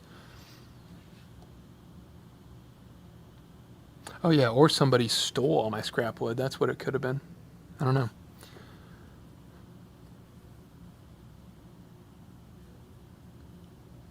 If you were to sell hats as merch, what would the logo on the front be? What colors would you sell them in? I had been teasing hats for like 2 years, and now I don't even know if any of the people that were excited for them are still here because I took so long. Well, a lot of the audience is still here, but I'm sure some have come and gone. But I was going to do and I'm still going to do a We Haul scrap wood hat. And then alternatively also one that says I eat scrap wood. Which is a meme I haven't referenced enough in the new videos, but OG viewers of the channel know that my diet consists of mostly scrap 2x4s. I think I've actually eaten wood on the channel 2 or 3 times. But anyway, I've had some other ideas too, but for the OG viewers, I eat scrap wood and We Haul scrap wood are going to be the first hats, I think.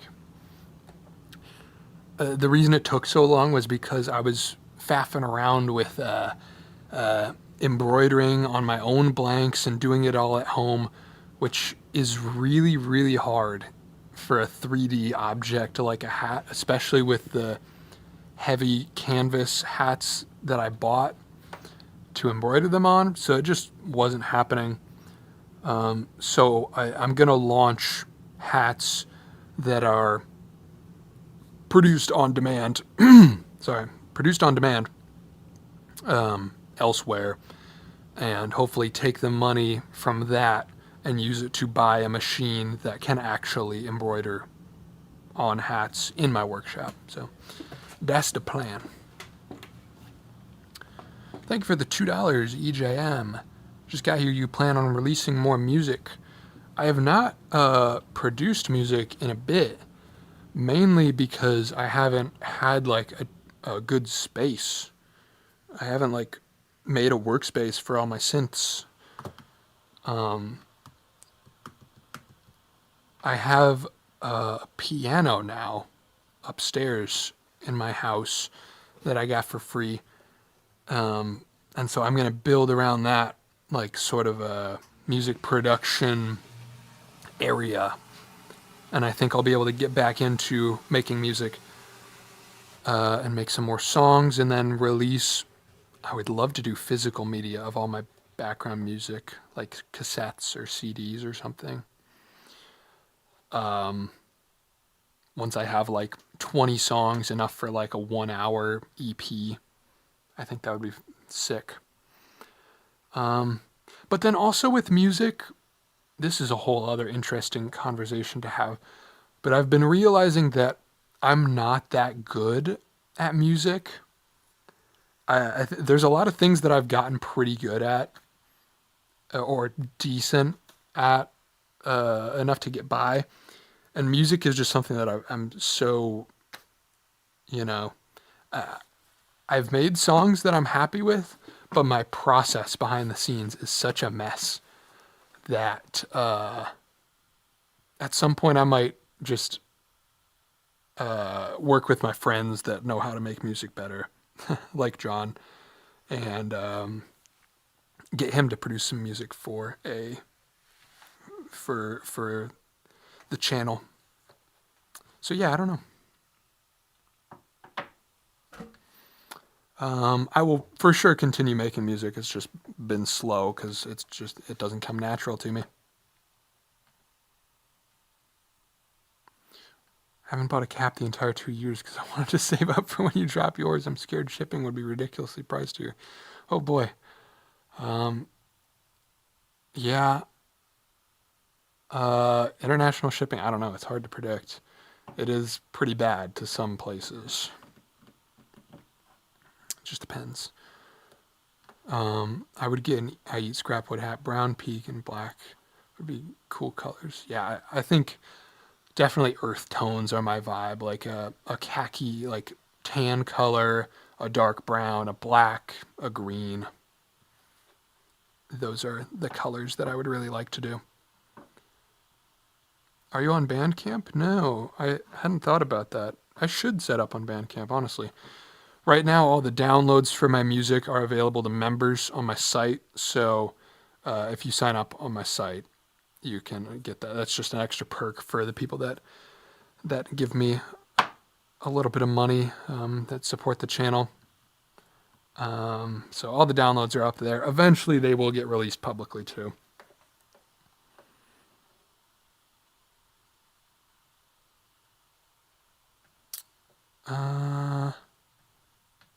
Music production is hard coming from a music production student. Yeah. Yeah.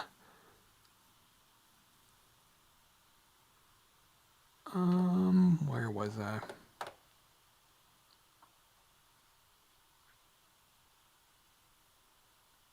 People are still working on getting Adobe software to Linux. Photoshop works. I would just give it another couple of years. Yeah. Yeah, I'd have to check like what all the compatibilities are. I really need Photoshop as much as I hate Adobe. I really need DaVinci. I would need OBS to work. I'm sure they have a build of OBS. Yeah, I could make it work probably.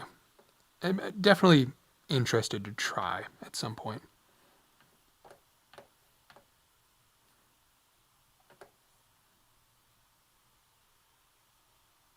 I fixed my head part on my bed using a 2x4, and I thought if you could do some shaved wood to make it fit. It's crude, but it works. Hey, if it works, it works. Yeah, go Bandcamp. Okay, yeah, I'll set one of those up at some point.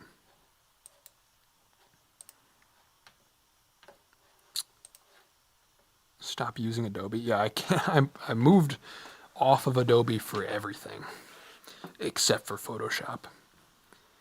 Because, man, they charge so much. And,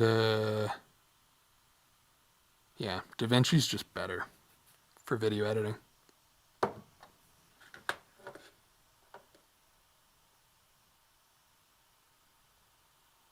Most people that use Linux are devs. For normal people, it's difficult to get around the whole Linux experience. I've heard it's gotten simpler, though. I've heard it's gotten more plug and play than it used to be.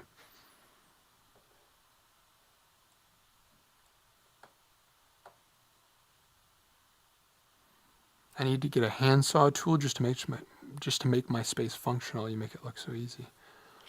I mean, I've been doing it for, well, I actually haven't been doing it for that long. I don't know. You spend enough time on something and you'll figure it out. Are you using free version of DaVinci or Studio? Genuinely, at this moment, I don't know.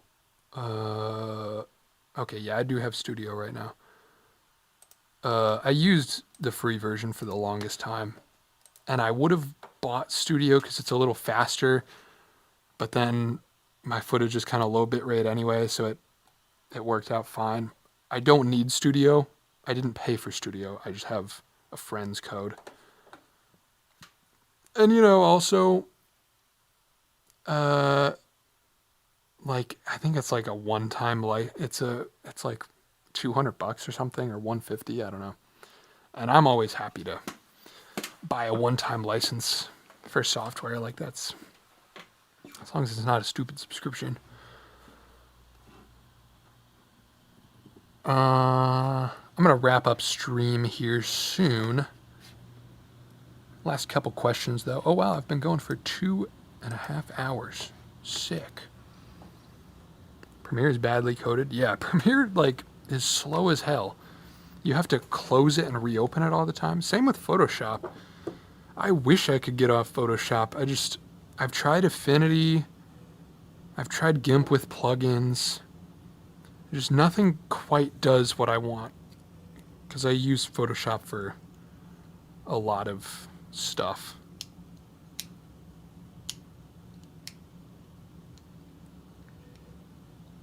I'm considering getting the paid version of Studio for the auto subtitle. Oh, that is huge. If you need that for work, 100% that's worth the money. What's the storage setup? I assume all the video footage takes up a lot. Do you keep it or delete after projects are done? I have so far been able to keep it all. I shoot in really low bit rate. Like, most videographers would probably cringe at my settings. I'm shooting in one of the lowest bitrate options on my FX30, which is funny because it's a cinema camera, and I'm using like the worst codec. But my theory is, you know, it gets uploaded to YouTube anyway, and I'm using crappy lenses, and so whatever, it's not worth all the extra storage space. So I generate maybe 200 to 500 gigs per video. Am I lying? Let me check. The video that went up yesterday is 200 gigabytes of footage. Video before that, 175. First moving video, 226 gigabytes. So usually 200 gigs of video. So I've been able to keep everything. When I was less efficient at shooting, I would generate a terabyte of video per video, and that was just too much. But yeah, I have a handful of SSDs that I edit off of, and then as soon as I'm done with the videos and they're published, the whole folder gets moved to a disk drive. So I have like an 8 terabyte disk drive in my other PC, and then I've got a 24 terabyte that I luckily just bought right before all the price spikes last fall or whenever that was. And so far, I'm doing fine on that. Although I'll need to get some more at some point or start deleting footage.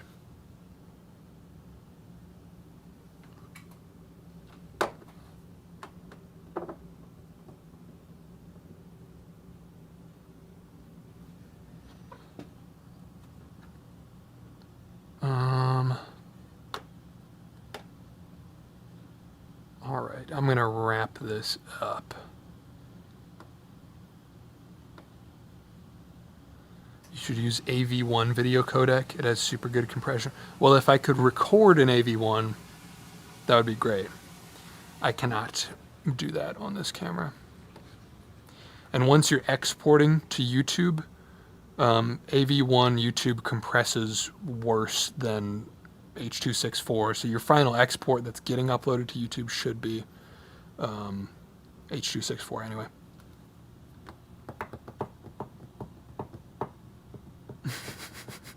Dude, I support all the only open source stuff. I just haven't had time to apply that to my life yet. I admire it. I think it's sick.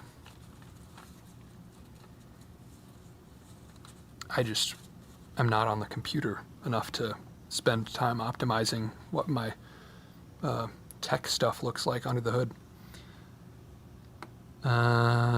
It would be okay just to have to record higher AV1 bit rates. Yeah. There might be cameras out there that record an AV1 now. I'm not sure. Maybe the new Nikon Red camera? Yeah, AV1's great. I used to export all my stuff in AV1 until I figured out that it looks worse on YouTube for whatever stupid reason.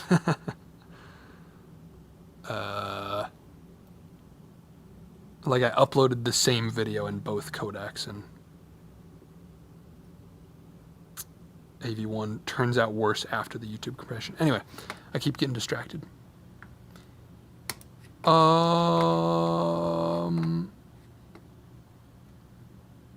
right, I'm wrapping it up. Thanks for hanging out, folks. I appreciate you all that hung out in the chat. I will be back soon with another video.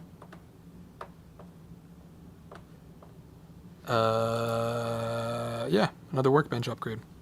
Peace, folks. Thanks for hanging.